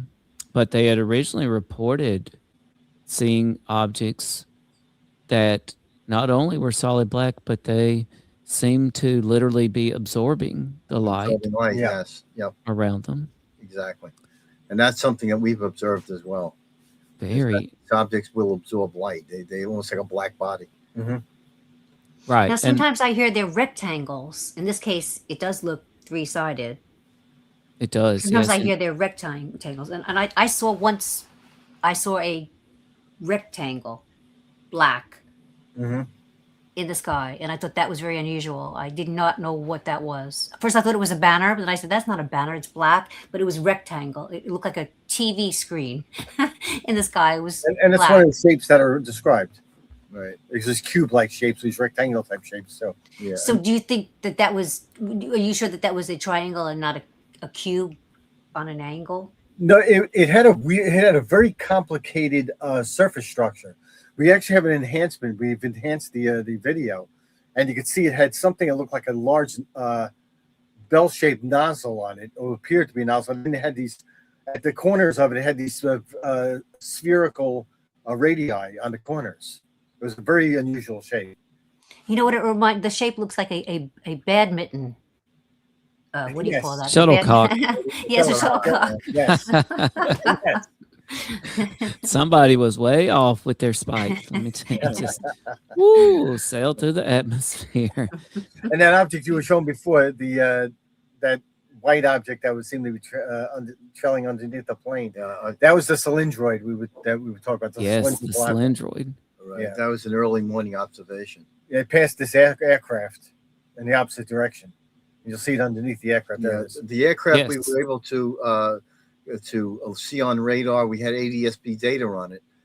No data on the object that was within that flight path. See how clear that is? It's amazing. Yep, the aircraft's clear, and this is slightly out of focus, and it's highly luminous. It may be very reflective surface, or maybe give off its own light, but it has no flight surfaces on it, no contrail. It's just a cylindrical looking object. And the interesting thing is when we froze in one frame, we saw a flash from it. And John and I froze it in one frame, and it looked like it changed its orientation of flight. And it looks like a club shape in that one frame. It comes out wider in the end in the direction of flight, and it has two spots on it, look like two shiny surfaces or two lights on it. Right, and it flashed once, just once, during almost a 40-second observation. Yep. Wow. It has a wobble to it also. If you watch it closely, the object, as it's doing its linear travel, it's wobbling back and forth. It's from front to back, you can see this wobble. And this is why your data is so important, because one thing that I've come to understand is when you watch things like this as the observer, maybe if you're even the pilot of the airplane, it can be very difficult. And these are known phenomenon. It can be very difficult for the observers to determine if the object they're seeing is actually moving or there are different characteristics about it. And so this is why your data collection is very important, because you would definitely see people making the argument with this object is not actually moving. We're just seeing the plane go, through the frame, and it kind of gives the illusion that the object's moving. But with your data, we know, a lot more about the object. Right. And this was described as a cylindroid, and I think that's a good description. And you also had this video, which I thought was really interesting because it was with the fireworks show. Yes, this is something me and my wife had seen. It was during the 4th of July, and this was an object that appeared in the distance. It was moving approximately 120, 130 miles per hour. It was a very bright fireball. It looked like a plasma. And you can hear the fireworks in the background. You hear the fireworks in the background, but this thing it appeared at both fireworks display. It went towards one of them, started one fireworks display and went to the other fireworks display on the other side of the island. Now, I live right around here. I hear those fireworks every 4th of July. I wish I was looking in the sky at that point. It was interesting as somebody tried to tell me that this was a sky lantern. Now, we quickly can eliminate a sky lantern because a sky lantern has a very low luminosity. It's got 1 lux. It's as bright as a candle. This thing was very bright. This was as bright as the landing lights of an aircraft. Something at 600 watts, at least 600 watts. There's a lot of light in there. The other thing is you see it's a complete spherical fireball. There's no enclosure. You would see the enclosure of a sky lantern. Plus, the sky lantern, there was barely any wind that night. The wind speed was 0 to 5 miles per hour. This thing was moving at over 100 miles per hour. It's not something trapped in the wind. It's and it has no features of a sky lantern. And that's the first thing we'd look at too. We'd actually look at those wind speeds, those wind currents that could carry a sky lantern or a balloon, and see what that speed was. That would be, any object that's moving faster than the speed of air. Then it's under propulsion. Right, it's a propulsion-driven system. And if you look, there's a vapor trail coming off it, and it's behind direction of travel. Mm-hmm. So this appeared, like I said, me and my wife had looked, this thing flew over our car, so we had a close look at this thing. It was extremely bright, intense light, and it looked to us like a plasma. I think that, again, this is a really long, lengthy duration here, which, again, eliminates, to my understanding, fireballs and lots of other natural objects. Fireballs are like 1 second, boom, gone. Yeah, exactly. Oh, and there's the fireworks. That's what makes this so amazing, because you zoom out, you can see the fireworks, and there's the fireworks, and you can see the object moving in the air, and that's when it was at a distance. It moved actually over us and it passed by. It actually made a turn towards the northeast. And to me, it's clearly not associated with the fireworks. It's clearly not one of the fireworks, because I admit when I first saw it, like instantly I thought, oh snap, one of the fireworks got away. It's plummeting toward the crowd and they're screaming in danger. And that's exactly the first thing that me and my wife looked for. My wife said, "There's something bright. We look as weird." So my first thought is, it's probably because it was at a distance still. We said it's probably a rogue firework that went in a different direction. But this thing continued to travel in a linear flight towards us. And then we got close up because we were close enough to see it and magnified through our cameras. We had 2 different cameras on it. And this thing, you see clearly, it was a very intense plasma. It's pretty amazing because also, unless you're doing fireworks on the moon, the fireworks don't just shoot up in the air and keep going until they're out of sight. Exactly. And if you look at the lighting, the street lighting, you see how bright that is? That object was brighter than street lighting. Yeah. So you're talking, like I says, if you're talking about sky lantern, like I said, it's 1 lux. You won't get above that. Right. And these are sodium vapor lights. Yeah. I mean, they're intense as far as the illumination on them. I just think it was a really incredible video. And we also have something here that you described as a luminous spheroid. Yep. Yes, this is something John caught. This was an object that was hovering over the beach. That's casting a light. You can see it's a rotating fireball, and it's casting an intense light on the beach sand and the grass there. And you can see rotation. That object is actually rotating. Yeah, let's see that again. And we estimated the object to be roughly about 8 feet from the sand surface.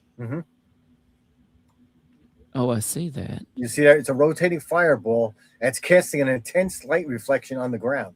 It was like I said, John, it wasn't that was pretty close to the ground level. Right. And the interesting thing is, as I was observing this light, the structure, this rotating structure, this observation, as I zoomed in on it a little bit further, the object just suddenly disappeared. And you had 2 other objects that did the same thing, 2 other fireballs that appeared that same night, and he did the same thing. You zoom in on. We have videos for that too. Where as he zooms in on it, they disappear as it showed an awareness of the camera zooming in on it. That's pretty indicative of what we saw overall. Something showing awareness, as Jerry said earlier, something increasing luminosity or lowering their luminosity, and then also seeing rotation, and then the kaleidoscope effect, seeing like what a diamond would give off, various shades. Yes. I want to say shout out to my UFO Twitter friend Ursula. Thanks for joining us tonight, Ursula. And until you told me what I was looking at here, I wasn't quite sure, but now I'm pretty awestruck by it. That's pretty incredible. Luminous spheroid. That was quite amazing. And we also have other objects here interacting with water. Yes, now this was an object that very similar to another object. It was a spherical orb of light that was hovering just above the water. And we have 2 videos of this. There's the one that was on the water. You'll see one as it changes its luminosity on the water. Yeah, just below the object on the left. And you'll see other objects above it that were hovering next to it, but they had drifted more to the IR range. It's a shortwave IR range. Those we couldn't see visibly, but the one on the water we were able to see visibly. The one that's that's sitting. You see it's increasing its luminosity as the faster rotates. It increases luminosity as rotation rate slows down. The luminosity dropped. And we have a 60 times zoom on that same object where you see it hovering above the water, casting a light reflection on the water. It looked like a plasma of some kind of plasma. Right. Roughly within about 25 feet of the water surface. And we also have radar tracks on these things. Oh, wow. They showed up on radar. Really interesting. Really interesting. And this was, where were you exactly? Off the coast of Long Island? Yeah, this is an area. Robert Moses State Park. Yeah, this is an area called Fire Island National Seashore. It's actually a barrier island right off of Long Island. It's south of Long Island. Oh, wow. Really intriguing. And here we have a polyhedron. Yeah, this is quite interesting. You'll see it.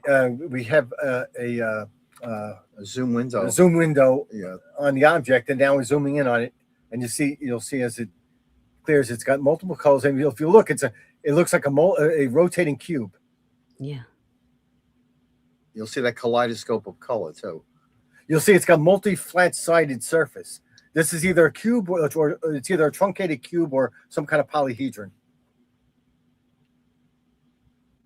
Wow. And was this around water somewhere too? Yes. Yes, this was above the Atlantic Ocean. Yeah, Rob Moses. It's right off the coast. Right, yeah. Oh, I see. Yes. Yeah, this is south of the coast. And Ryan Graves has always said that some of the pilots, what they see sometimes is like a cube with a orb inside or a circle inside. Right? Sphere around it. We believe this is probably what Ryan Graves and the pilots were seeing. We believe this is an envelope maybe created by a field effect around it. They may be trapping the light. That's where you see a cube within a sphere. Yeah, some kind of translucent dome of some sort. Yeah, and a cube with the apexes of the cube barely just touching the inside of that sphere. Yeah. By the way, Tim, we posted many different distinguished guests, and Ryan Graves and his crew. Some of them work for NASA, have been out, and they were impressed by John and Jerry's instrumentation. Wow. That says a lot, and I mean, it's impressive. That says a lot. And I think that what we're experiencing here, this may be one reason why they always classify shapes, because I think this is a great example where people just don't associate this with humans' capability of flight. Yeah, this is quite strange. I mean, it doesn't resemble any kind of anything with the flight surfaces we're used to. No, not at all. And we also have here, I was intrigued by this, and I was hoping y'all could talk us through this, some sort of radar anomaly. Yeah, so this is a radar anomaly, and we'll have to look very closely at it. This is a high-speed object that was moving at just over Mach 2 as it headed in towards us. And you can see, if you look at this on the right side of the radar track, you'll see a reflection of an object moving in, and it's moving from right to left of our field of view. We're in the center target where the crosshair is. That's where the RV is, and that's where the radar is emanating its beam from. So as you see from the right, if you start it up, you'll see an object. Each one of these rings is 2 miles from the one prior to it. So we have 2, 4, 6, 8 miles altogether. And the mile marker on the top, you say it says 6 miles, and there's a 2 just under it on the left top. That 2 means the rings are 2 miles out, each ring. Now, what we did is we actually did the timing. This object moves in 6 miles in a very short period of time, which equates to just over Mach 2. That's why you see those stagger lines. There's those dashes that look like it's going across the screen. Right. Now, if you started up the radar trace again, you'll see that how quickly it moves into the center crosshair from the right side there. All right, you'll see it on the top. Oh, yes. Okay. Then there's an echo. That's another thing that these things do. I see multiple echoes. Oh, I see it now. Okay. And now you see how quickly it's moving in? It covered 2 miles in less than 3 seconds. Holy moly. And now it's 6 miles, and now it's right on top of us. Yeah, this was minimum Mach 2. Yeah. Did this show up on any other sensors? This particular one, we only were able to track it on our radar. Right. And the other thing is, the interesting thing, at Mach 2, we should have heard a sonic boom. Right. Yes. We didn't hear anything. It was super quiet. And that is anomalous. I meant to ask y'all earlier, how do you define anomalous? Because I think there's different ways. Certainly, I mean, does this classify as anomalous according to your definition? How do you define anomalous? An object that could cover this range in such a short period of time, not breaking the sound barrier, and flying low enough under that radar altitude, that angular view, which is the radar is roughly about 15 to 18 degrees at that distance, which the object had to have been under 10,000 feet in order for us to see it right up to the crosshair. Yeah, if this was a fighter jet, you would have heard it, and you would have heard the sound barrier break, and you would have seen it. So this was an object at relatively low altitude, moving at an incredible speed, over 1,000 miles per hour. Wow, I'm going to start up again because I want to make sure everybody realizes. Right now, I'm going to pause it, and I see the object kind of at 12:05. And am I? Yes. Now, if you look around, let's count the inner rings from the first one, 1, 2, the third ring out. Just within the third ring, you'll see multiple traces across, starting at the let's say the 11 o'clock position. And I see one at 12:30. I see another one at 2 o'clock. I see another one at 2:30. 1 o'clock and 2 o'clock. And 3 right. o'clock. Yeah, these are reflections. This is an effect on the radar. Right. So this is an unusual, also an unusual interference from the radar itself. When you're getting a reflection, multiple reflections like that, the object that is moving and translating in a linear way to our target, to our source, to our receiver, what's happening is it's also bouncing those radio waves, and those radio waves are coming back late to the radar. That's why you got the repeating patterns. Also, that third ring you mentioned. That's at the 6 mile point. Does your radar go beyond that at all? Yes. Right now, we actually had it set for 6 miles because we were tracking local stuff. Yeah, we could adjust the range on the radar. Right. Okay, so it enters at the 6 mile range. I'm going to hit play here. Okay, and you could actually do the counting. Bang. Now it's at the 2 mile mark already. That's no, it's 1.5. Yep. And then we're now 1. Okay, now we're past now we're on 6 land. miles at that point. We just covered 6 miles. Yeah, that's an extremely fast object. That's hypersonic. Or supersonic. I mean that rolls out birds. Oh yeah. Oh yeah. And if you notice that target, it's an orange to red reflective target, which means it's solid. The radar was reflecting off a solid target. Solid and so it's the dimensions of the object are fairly large. That object has to be at least the size of a car, if not larger. Which again is back to this anomalous situation, right? Because in physics, as I understand them, a car-sized object moving at that speed, first of all, the fact of the matter, it doesn't break the speed of sound. It doesn't have a sonic boom. That's anomalous. But then where is this energy going? If it doesn't emanate in this sonic boom, then what exactly is happening to the energy? Right, exactly. Very strange indeed. And now back to triangles. Oh, yeah. Okay, so this was a really interesting incident. This is a triangular formation of objects. At first, we thought it was one single object, maybe a triangle with lights on the corners. But it would be we realized that it was 3 separate objects that were synchronized, that were networked together. It's appeared, and then you see just toward the right of it, just under it, another spherical object just appeared. It's moving from right to left. So it's this is 30-mile-an-hour winds. Yep. And this object was in a fixed position at 30 mile per hour winds with wind gusts. Very bright, but it was completely invisible to the eyes. This was only in infrared. look at that. Now, I do want to ask you, because I feel like this always comes up whenever we have encounters with triangular UAP. It always comes up. Are we looking at three different things that obviously make a triangle, because any 3 points make a triangle, Right. or are we looking at one solid object? Yeah, our first thought was one solid object because they were in these fixed positions. But we realized later on that night it was in that position for about 45 minutes, and it actually reflected the light. John's right now emitting it. You can see he's emitting an IR light. It's reflecting the lights reflecting all these objects. I mean, they're close to the shoreline. And what happened is that after 45 minutes, these objects dissipated. There was a large red flash of light, and they're all gone. Right. Now we use both a visible torch and an infrared torch to light up these objects, and we were able to light them up with both. So we were able to see that reflection. The visible light torch, 900,000 lumens, that has a range of about 1,300 to 1,600 feet. So an object, in order for us to see that reflection, it would have had to have been within that distance.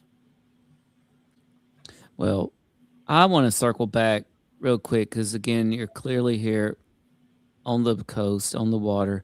I want to circle back to this drones because I have a theory, a theory that there might be a reason why so many of these drone encounters, which seem to be surfacing again in Jersey, but they've been all over, but a high percentage of them seem to be associated with coastlines. And I mean, what's y'all's take on that in terms of UAP, anomalous things, drones? Well, here's the interesting thing. When we had these spherical objects, these orb-like objects, we also, there was a couple of months that they seem to repeat each year, and in November and December, where you would see these drone-like objects would appear to have searchlights. These were always visible, and you could see there were at least two lights with a searchlight on them, and the searchlight would always be pointed towards horizontally, outward or upward, and looking at these objects. And when the light would pass over these orb-like objects, it would reflect the light back. But these orb-like objects were also almost impossible to see. They were either absorbing light, and some of them would look like they were drifting into the IR range, because most of the time we would only see them in the infrared. Right. It almost looked like we were looking at a surveillance operation. Yeah. Of drones looking at orbs. Yeah. That's what it seemed like to us at that time. And they would do these tracking patterns back and forth, like a layered search. Very interesting.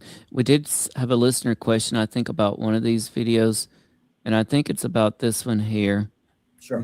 And listener Inland Seas, cool name, GJD, wants to know or says, what's interesting about the object above the beach? And I think they're talking about this one.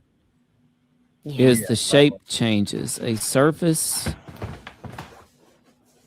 which controls a gravitation field would be expected to be active to adjust in real time. Any thoughts? Well, this is something that John was talking about earlier, that we think there's a possibility that the theory about a gravitational lensing, maybe something producing something similar to a warp drive, a warp bubble around it. And what they call an Alcubierre drive is the most popular thing that's being talked about. It could be something similar to that. Right. And that's one possibility, one hypothesis. Right. Anyway. He's talking about, surface which controls, gravitation and those effects in real time. So I'm not sure whether, if we're looking at the reflection versus the object that's producing the reflection, if that would we be able to see that distortion pattern on the sand, or would that be independent of the object itself? Well, really fascinating. We do have a couple other listener questions if y'all are up for it. But first, I wanted to go to Donna real quick. And it may be too early to say. I don't know. But we've looked at a lot of different videos, talked a lot about different things. What's really going on here, do you think, with all of it? Well, there's something happening. It's just a matter of pinning down its origin and what it is. And like I said, my personal view is more of what I hope it to be. A lot of different phenomena, not just one.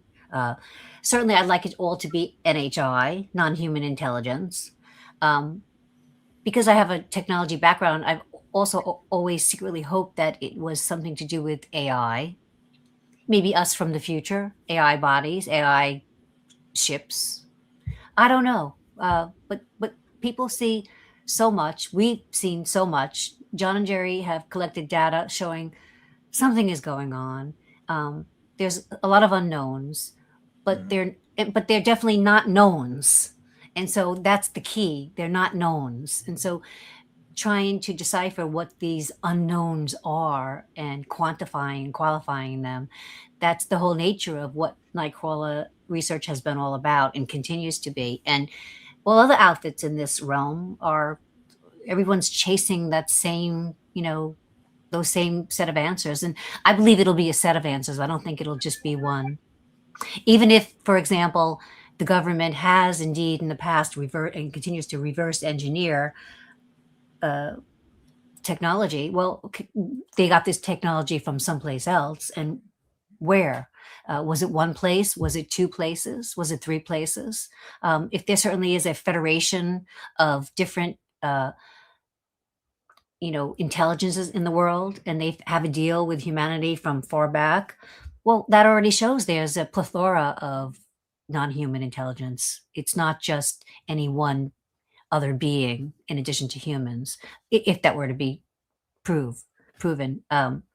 So I don't know, we can just keep chasing the answers. And I think that with the heavy duty technology and expertise that John and Jerry and others like them provide, I think we're all going to get a lot closer to what it could be people are seeing in the skies, and what John and Jerry and I have seen in the skies with our own, with our own persons. I think that, the government's going to reveal something more, maybe not all, but something more will come out, and we'll all get a little bit closer. How much closer is anybody's guess, but we're headed in a better direction. I think John and Jerry's citizen scientist approach is needed. And I think more groups should pick up the ball and join in ways that they can and emulate John and Jerry, because wouldn't that be great to have worldwide groups like this, in addition to whatever the academics are doing and whatever government's doing? I think that it's necessary. And if we find out that we're all wrong, and it's nothing special, it's just these defense corporations have perfected their own technology, humans' own technology, and they're testing things in the skies, or some of what we think are unusual prove to be something that is usual, but we're seeing it in a different way for whatever reason, then we'll learn that too. It's all part of this, this endeavor. It's all keeping us enthusiastic to continuing the search. It's all about the search. I think what Donna says, when it comes to this kind of discovery, if we're going to move towards disclosure, listening to what's coming out, of the, the Pentagon and the Congress and so forth, I think that it's a necessity to have citizen scientists out there that is actually doing the footwork. That's looking at these early observations, looking at these newer discoveries, and keeping eyes trained to the sky. I think more groups need to work together. I think that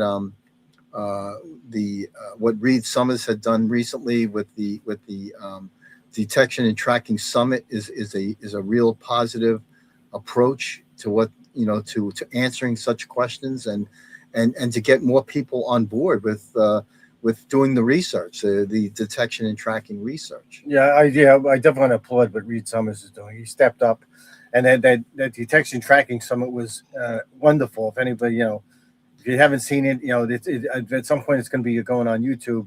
But like I said, we gave a presentation with other researchers who are coming out with innovative ideas, equipment systems to deploy out there, and we still have meetings with Reed Summers Human Institute to try to organized all these groups together into a network, a nodal network of research that can collaborate and collect as much data and the more detail that we can analyze from that data, we can maybe get closer to an answer. Right. I think that's great. I really think that's great because you know what? If history has taught us anything, it's that science really needs a counter voice to the big overarching authority, the government explanation, the leading religious authorities explanation for things. I think that we, as the normal citizens, can handle it. I think we can lead the way. And I think that is the spirit of what Avi told us a long time ago, in that the skies are not classified. Not classified. And you can't trust the government. No. I mean, hey, since 1947, right? It's kind of been, I mean, they're still saying everything's a balloon. Everything. I mean, props to the government. They need to do what they need to do sometimes for various reasons that we could all understand. But some of us think, well, we shouldn't be in that category, though. We're not the general public. We're the informed general public, so let us in on it. But, of course, that's not the way government works. Maybe a little less. Just put your trust in the citizen scientists to support them. Well, you know, I have no faith in government disclosure whatsoever. And if they did disclose something, would we trust it? I'll give you a great example. I was working with my friend that does the Roswell UFO tour. Shout out to Paul Simones there in Roswell. And he wanted to do a FOIA request on a beef accident there in 1960. And lo and behold, one day I got a packet in the mail, and it's a whole stack of papers on the incident. Wow. A whole stack of really blacked out, redacted papers on the incident from 1960. Okay, look, if we can't find out anything about a random plane incident in 1960, I mean, are we really going to get the truth about the greatest discovery in the history of the universe? Mm-hmm. I just don't. I'm skeptical on this government disclosure. Yeah, I agree with you. I'm very skeptical. They keep pushing that goalpost further. Every time you see me, exactly, they keep pushing it away. So I don't have any faith in that. Yeah, but they are. Well, they give them some credit. They are acknowledging some things. They really are. Well, there's a noise screen that's being put up. and I guess it's to maybe to slow down that disclosure process. It's like maybe there's a time frame ahead, and by putting up this noise and these refractions from it, these reflections from the truth, is that they're slowing the process down. But if it's true that something will happen this year, 2027, 2030, whatever. Yeah. If that is true, then that will force. Well, especially if there is something to the date, to 2027 date.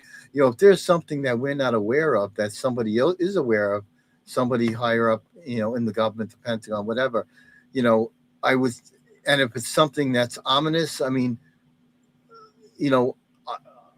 I think the earlier you inform the public, I think, I think most people don't want to get that surprise on one day and say, okay, later on this afternoon, we got this going on. What if it's a false flag? What if it's all a false flag? Mm-hmm. That's scary to think. We got to have accountability. You can't have one branch or some branch of the government, holding these secret and defying Congress. So it doesn't make sense to me. There's got to be oversight. Yeah, I mean, I think most people can handle the truth and handle what's going on, and I mean, it's. And if they can't, we all can. We need to know. Yeah. Right. Well, and because we need to know. Yeah, I mean, it was only a few years ago we had a gigantic spy balloon shot down just down the road from me in Myrtle Beach, and we still don't know anything about the spy balloon. And just a couple of weeks after that, Super Bowl weekend, we scrambled jets and shot down three unidentified objects over the Yukon Territory and near Dead Horse, Alaska. We still don't know anything. And according to Chris, and that's interesting because of course, they're claiming no debris were recovered and no information came out after the alleged shoot downs. So that's crazy. Well, and according to Chris Mellon, that one of these fighter jets experienced some interference of their navigation controls. Yeah. They also tried to blame it on kids' Pico balloons, which y'all might appreciate this. He's a great guy. We tracked down the man that basically made the Pico balloon they were trying to blame it on, and he runs. It is a group, and they work closely with the FAA. Anybody can get on their laptop at any given moment and track their Pico balloons as they circumnavigate the globe. Some of them circumnavigate the globe several times, right? They're not a mystery. And they not only do they pose no danger to other aircraft, he had a great analogy. He said it was them saying that was like trying to say a cork floating in the ocean posed some sort of danger to a marine vessel. Yeah. It makes no sense whatsoever. And I hate the way that when it suits them, they will portray our military as bungling Keystone cop figures. Yeah. Right? Oh, well, it's just so cold and snowy out there. They just can't collect any debris, so we're out of there, right? But when it suits them, we are the most powerful, technologically advanced military force in the history of the world, capable of literally anything, including discombobulating an entire country's military forces with top secret weaponry, right? But so it's mixed messages for sure. It doesn't make sense. Nope, not at all. Well, I appreciate y'all. We have a few listener questions here, if y'all are up for that. Sure. This is from Inland Seas again. Without necessarily, and we talked a little bit about this, attributing consciousness to the UAPs, do you think there is a trickster element to the phenomenon like there seems to be at Skinwalker Ranch? You know something that's interesting because we also experience the same oddball things that associate with this phenomenon. There's almost like this playful paranormal element to it. Your peekaboo. The peekaboo, an orb-like object that did a peekaboo behind a sign. And every time John tried to get it in the camera, it would hide behind the sign. It popped out 4 times from behind the sign. Wow. So maybe it was just shy. Well, Donna, what's your thoughts on this about trickster UAP? Yeah, I was thinking about that. I don't think I'd ever considered it before, but just in a fast mind summation, just after you asked that, Tim, I don't think that I personally have experienced anything that I would put in that category. But of course, what I saw in the data captured by John and Jerry during the peekaboo, yes, that seemed like it was having fun with John and Jerry. Hey, Donna, I don't think I've encountered that. How about the footprints? Well, that was unusual, but that's not like an orb, or I don't put that in ufology. I know there is a relation, but it's like a weird element. We even have a picture of it looks like a person entering one of the photographs that Donna took when we were setting up our equipment. We accounted for everybody that was out there, but we had this extra person or something, half their body showing up in a photograph, which was quite interesting. Oh, is that what you mean? That was one of them. That's not trickster to me, though. That's just unusual. Yeah, but it has. Yeah, but that's what I'm talking about. We have these weird elements out there. We've had one time where all our cell phones shut down in one area that we were driving through. There were trees knocked out in front of the road. Yeah, see, that I call this all high strangeness, though. I've learned to put that under the umbrella of high strangeness, not trickster. But trickster to me means that like they're playing with you and they're like with the peekaboo. They're, here I am. No, you're not going to get me. Here I am. No, you can't take a video of. I haven't seen anything of a playful nature like that. To me, without knowing their intentions, I mean, it's all high strangeness. unless we can interpret their intentions. Right. We've had that. We've had these weird kind of things. So, like Donna said, high strangeness. A lot of high strangeness. But I wouldn't say trickster, because to me that word has a different connotation that doesn't go. Yeah, it might be better term, high strangeness. Yeah. Very interesting about the footprints, though. There were six-toed fin footprints. They showed up in the middle of the beach. They had a thermal signature to them. They were warm. They were fresh footprints. We were the only ones on the beach that night. It was like 1 o'clock in the morning, 2 o'clock in the morning. That's why we want a maritime. That's why we want to go out into the water. These were heading towards the water. The footprints were headed towards the water and disappearing.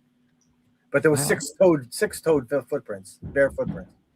Wow. One of my friends goes by the moniker Kilted Creature. He dresses like the creature from the Black Lagoon. He wears a kilt and he plays cryptid swamp metal music. He's a cool dude for sure. So it could have been the Kilted Creature that you were encountering. We'll look out for him. Is that the Gila monster? The creature from the Black Lagoon? Is that the Gila monster? That's what I remember. Yeah, I think that's what it was. I think the Gila. Yeah, he definitely had those finned feet and hands up. Yeah. But this notion of high strangeness, it kind of ties back into the possibility of deceit and that sort of thing. And one thing we've experienced on the show, and many times unexpectedly, is this crossover between what I will call the phenomenon and paranormal. And so in the paranormal, I'm going to lump into things more like poltergeist, demons, ghosts, spirits, souls, that sort of thing, right? And like I said, quite unexpectedly, we'll be talking to somebody who's purely here with us to talk about UFOs or the phenomenon, but then this other realm creeps in, and sometimes they don't even want to talk about that aspect of it. I think when you're talking about UAPs, UFOs, you have to include that paranormal element, and this what Donna talks about, this strangeness that's going on. It's I think you can't exclude the two. It seems to follow a lot of these incidents, especially people who observe these objects for longer periods of time. You see these. They experience this high strangeness. Right. Now, I've always had paranormal experiences. I have some very small gifts, I would say. I've learned to see that I'm different from others. Not everyone has it, but a lot of people have it far more than me. So I'm not very gifted, but I do have had. So is that why sometimes I can spot what John and Jerry spot? Maybe we're open. We have something in our brain or our consciousness that is open. And so our eyes are open more. And so we're able to see or want to see. We look. Some people don't even look. It's possible that it's connected. But these two things, I put them separate. The high strangeness related to ufology, I put in a different barrel than what I've encountered, what others would say is more paranormal. But there could be a crossover. I don't know I don't know how that would work, the mechanics of that. I definitely think that a consciousness connection should, is certainly possible. Yeah. Well, one thing I've come to realize, or I have a theory that this is happening, is that paranormal experiences happen to the general population way more than we realize. Mm-hmm. Way more. John has had paranormal experiences, and he's seen things in the sky, even during our study near his home, without any cameras, without, so, there's that. We've all seen something in the sky with, during our lives right here on Long Island. So I think that maybe all three of us have that capacity. I don't know. Is it because we're open to it, or is it because there's something different about us? I don't know. Someone should do a study on that, a sociology study. Yeah, because we've been exposed to it too. Or because we've been exposed to it. Are y'all ever afraid out there? Yes. Yes. Don and I were. And Donna's felt it too. You get that. I felt it. We heard sounds. I would hear like hideous laughing sounds or a scream. Voices, but sometimes we saw animals that we weren't sure what type of animals. Tribal sounds at one point. So then that's a high strangeness element. And also, to top it off, the location that we primarily were doing these field studies at, Tim, there was a killer called the Long Island Killer. He was still active and about, and his burial grounds were right there. Gilgo Beach murders. The Gilgo Beach murders. So we had that. And one time we arrived in the Nightcrawler, like maybe 11 o'clock. It was a late night for us getting started.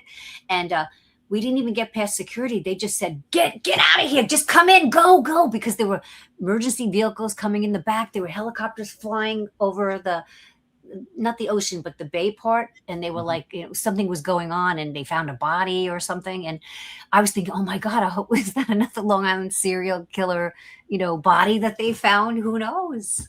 Yeah. There was a lot going on. It was a very interesting site. So there is that.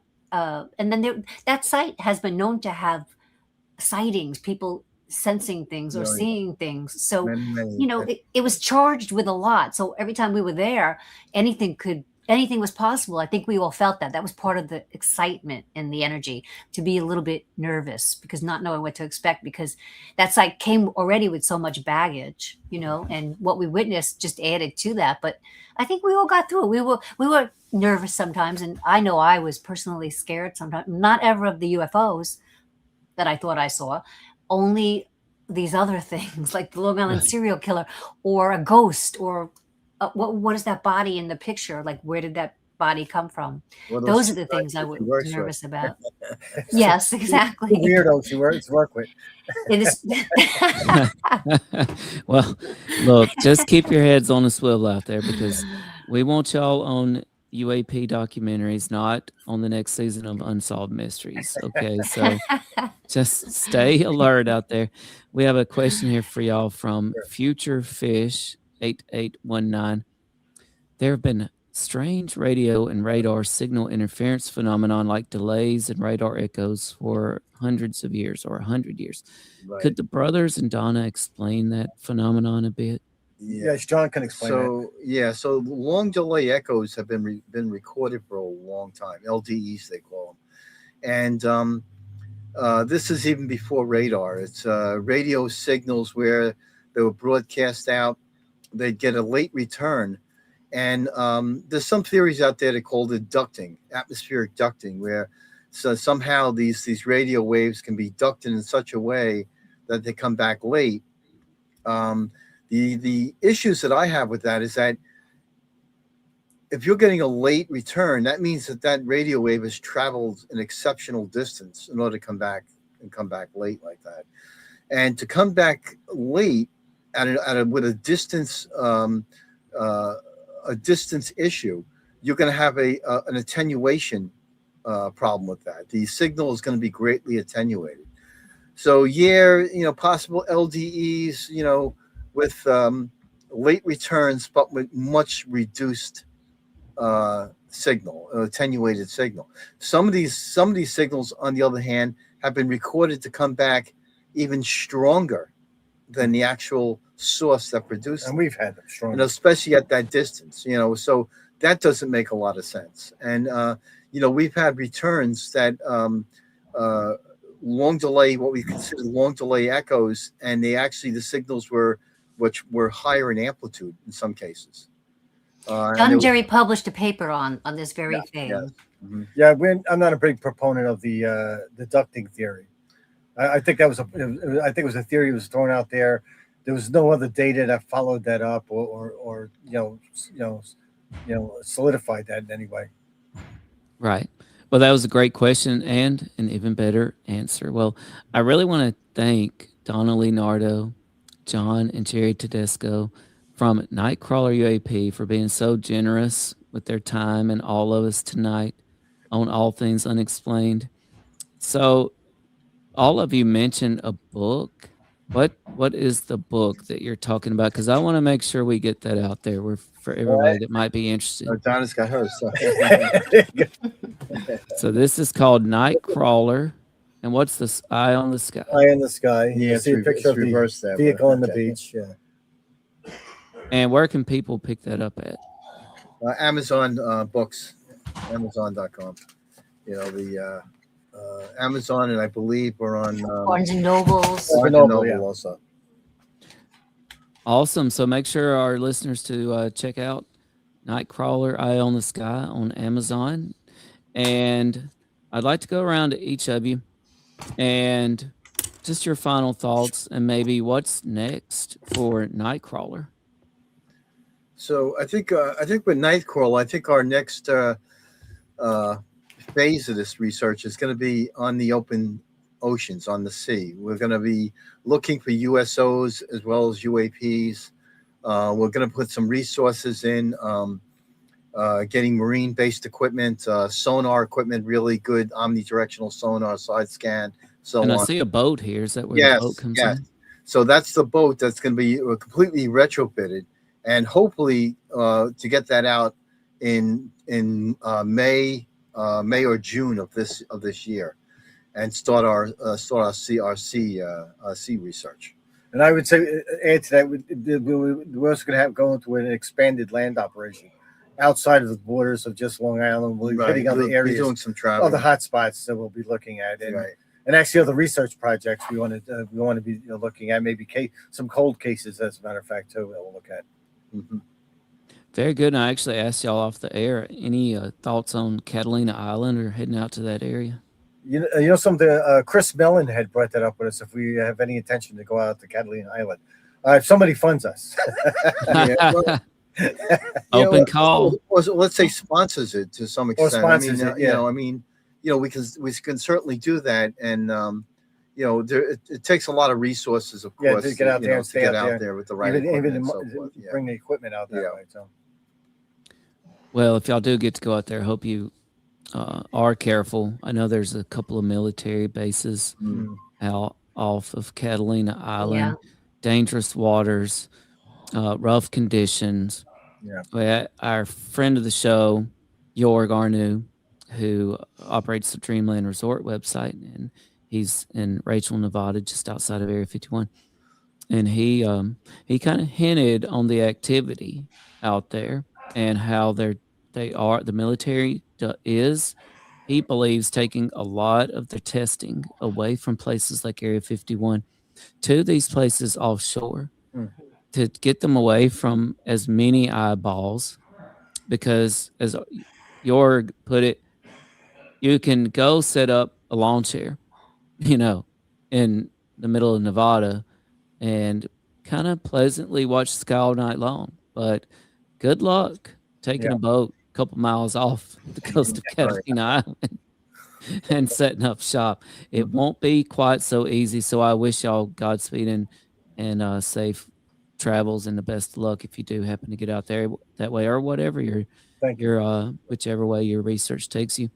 Some Donna, people in the aviation industry dismiss Catalina Island because of the nature of the fact that there are some, there are defense contractors around testing various assets, so that they attribute what people see, even though we have that wonderful Tear in the Sky documentary, which I thought was fabulous, right? It was. But they dismiss it because of the defense contractors in the area. And I don't think that's fair, right? I think that if anything, the data seems to suggest there's some sort of correlation. Exactly. Right? Like that not that it's the same, but that they're attracted to these venues. Yes. Well, Donna, what about you? What's next for you and Nightcrawler, you think? Well, I think the one thing that I wanted to mention, which hasn't come up tonight, and it may be just of interest to you, Tim, and your audience, and you specifically too, because you're in North Carolina near the coast. So we're Long Island on the coast. And we learned early on that there's a deep water trench right off of Long Island, New Jersey. It kind of starts at the mouth of the Hudson River in New York City, and it grows and grows and grows. And it's like an underwater, they say it's like by the way, the West Coast has something just similar, a deep water trench. I don't know if it's near Catalina Island. I need to check that out. But it's called the Hudson Canyon on the East Coast. And it stretches, and it's like they call it an underwater Grand Canyon. It's that massive. And so we've always, John, Jerry, and I, and others, we've always questioned, well, there is an attraction, there appears to be these, whatever they are, I'll call them orbs for lack of not knowing what they are, and water. And yeah, Ryan Graves, the pilots, they see something 10 miles off the coast, and the Hudson Canyon is further out there. But wouldn't it be wonderful to, test that to see what is around there? Because the Biden administration moved a few years ago to make the Hudson Canyon a national treasure. So it tried to instill it with an elevated landmark status because of the nature of the sea life there and the fact that recreational fishing was there. But I know people in my family have fished on Long Island for years. They've made a lot of money at it. And I ask a lot of people, I ask them, I ask others. No one knows too much about Hudson Canyon. So I'm curious, why did they made that move when I can't find anyone who's ever gone close enough to the Hudson Canyon to recreationally fish or to know what wonderful sea mammals and other life is there. So I'm wondering if there might not be an ulterior motive to having made that move to safeguard that area. And we know that underwater phenomenon has been more of the rage in the past few years. Researchers want to check that out. And I thought it would be great, having a boat to motor out there, perhaps get close enough to see what's going on. That would be scary. I would be scared to do that, but I'd like to do that anyway. I would like to do that. The other thing is, geologically, it's a great hiding area. Yeah. These objects. It's like an underwater Grand Canyon. That's massive. And the West Coast has the same. That's something we're considering is charter a ship, maybe charter a boat out there or charter a ship out there. Right. Yeah. You mentioned for any time spent out there. That's exactly. Spend a few days out there. Yeah. You might not see us again. That might be what ends us. That's the excitement factor. Yes, exactly. We'll do it. I did. We'll do it one time. Well, I did somehow watch Jaws way too early, and it left some permanent scars. Let me tell you. Me too. Yes. You mentioned Terror in the Sky. It was a great documentary. Have y'all done any coordination with UAPX? Yes, we've talked many times actually with Kevin Knuth. We've actually had him out here visiting us in the Nightcrawler. Kevin loves them. Yeah, we've talked to Matthews and Zadagas also, right? About their work. And several other people. That are part of that project. No, we wish them well. They've got funded also to continue. Yes, well, great. But Kevin's been on All Things Unexplained multiple times. He's been very generous of his time with us as well, and he said something that really struck us. Like it was jaw dropping. We thought because they had been we had him on to kind of rebut the original Arrow historical report. And Kevin Knuth and UAPX had been testified to Arrow. Arrow had said at the time, well, there's really nobody, talking to us about anything anomalous. That was not true. UAPX had been in to talk to them, but he said they had talked to Arrow and they had talked to basically every 3-letter organization. And the one question they all had in common for them was, what are your capabilities of detecting UAP underwater? Yep. So I think y'all are definitely on the right track there. Yep. And I can't wait to hear what you get into and find out. And hopefully you'll come back and join us on All Things Unexplained when you have some more things to report from your next underwater adventures out there. Thank you so much for having us. Yeah, thank you. We appreciate it. Oh, absolutely. Thanks again to Donna Lee Nardo, Jerry, and John Tedesco from Nightcrawler UAP. I want to remind everybody out there, if you haven't already, the best way you can support the show is to hit the subscribe button. We're almost to 50,000 subscribers. It seemed like, wow, I blinked and it's been 5 years since we started. No, 6 years since we started the podcast. And now we're nearly at 50,000 subscribers. So hit the subscribe button if you haven't already. We really appreciate it. And comment on the video. That will also enter you into our giveaways. We've got some great things that we're going to be giving away out there, including the signed copy of Preparing to Survive in the Age of Collapse. This is by Colonel Drew Miller, who came on the show. I was super excited. Monday, was that not Monday? It was this weekend. I had author Bev Vincent from the Stephen King Multiverse Zone, and he's got some signed swag like this great Stephen King book here to give away. I've got a signed copy of Identity Unknown by Patricia Cornwell and Sharp Force also to give away. And All Things Unexplained is actually in Identity Unknown. Have y'all read Identity Unknown, Donna or Jerry or John? No, I have not.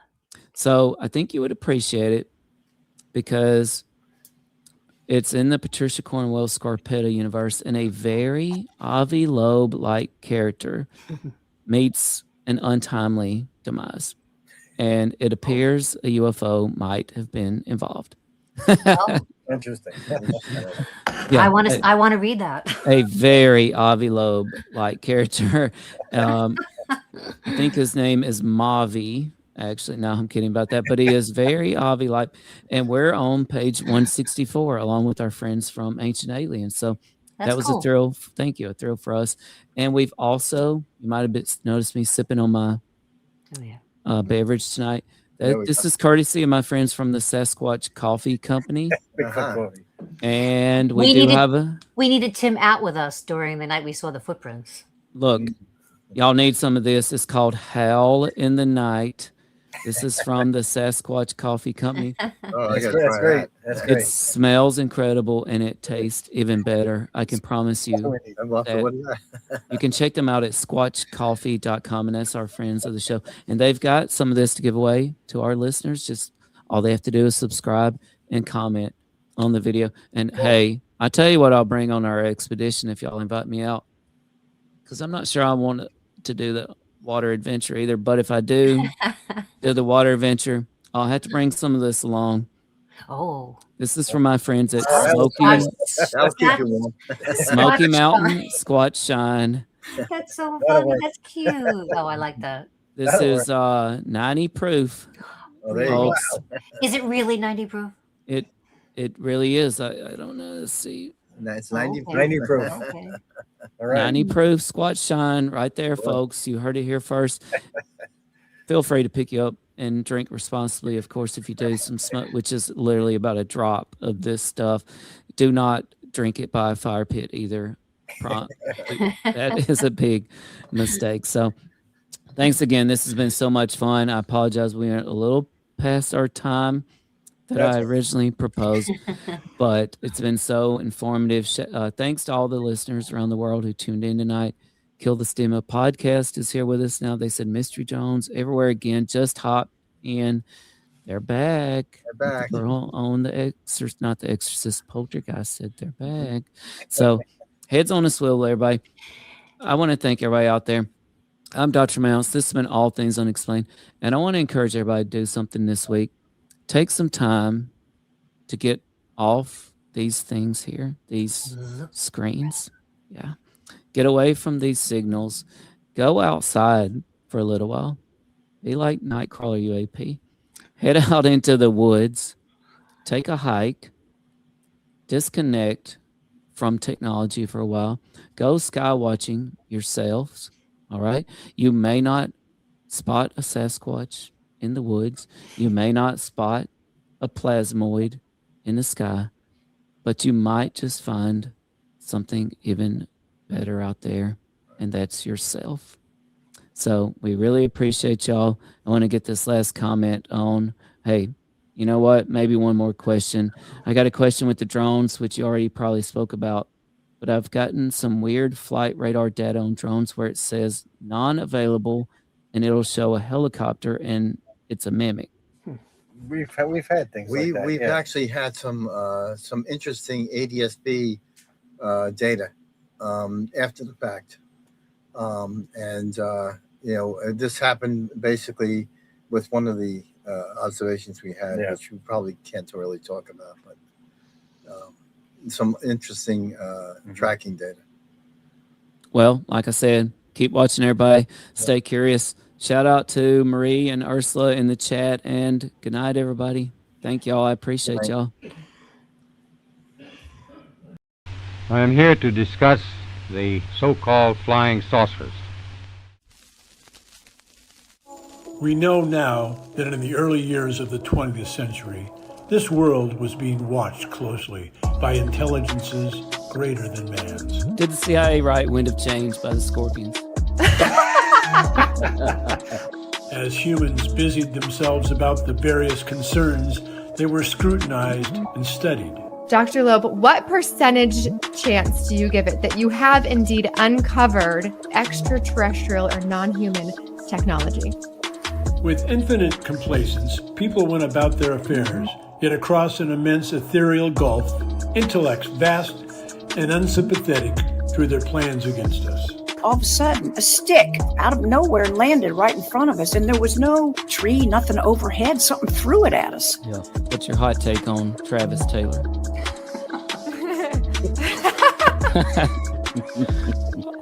I've got an exclusive for you guys if you want it about the Alaska. We do.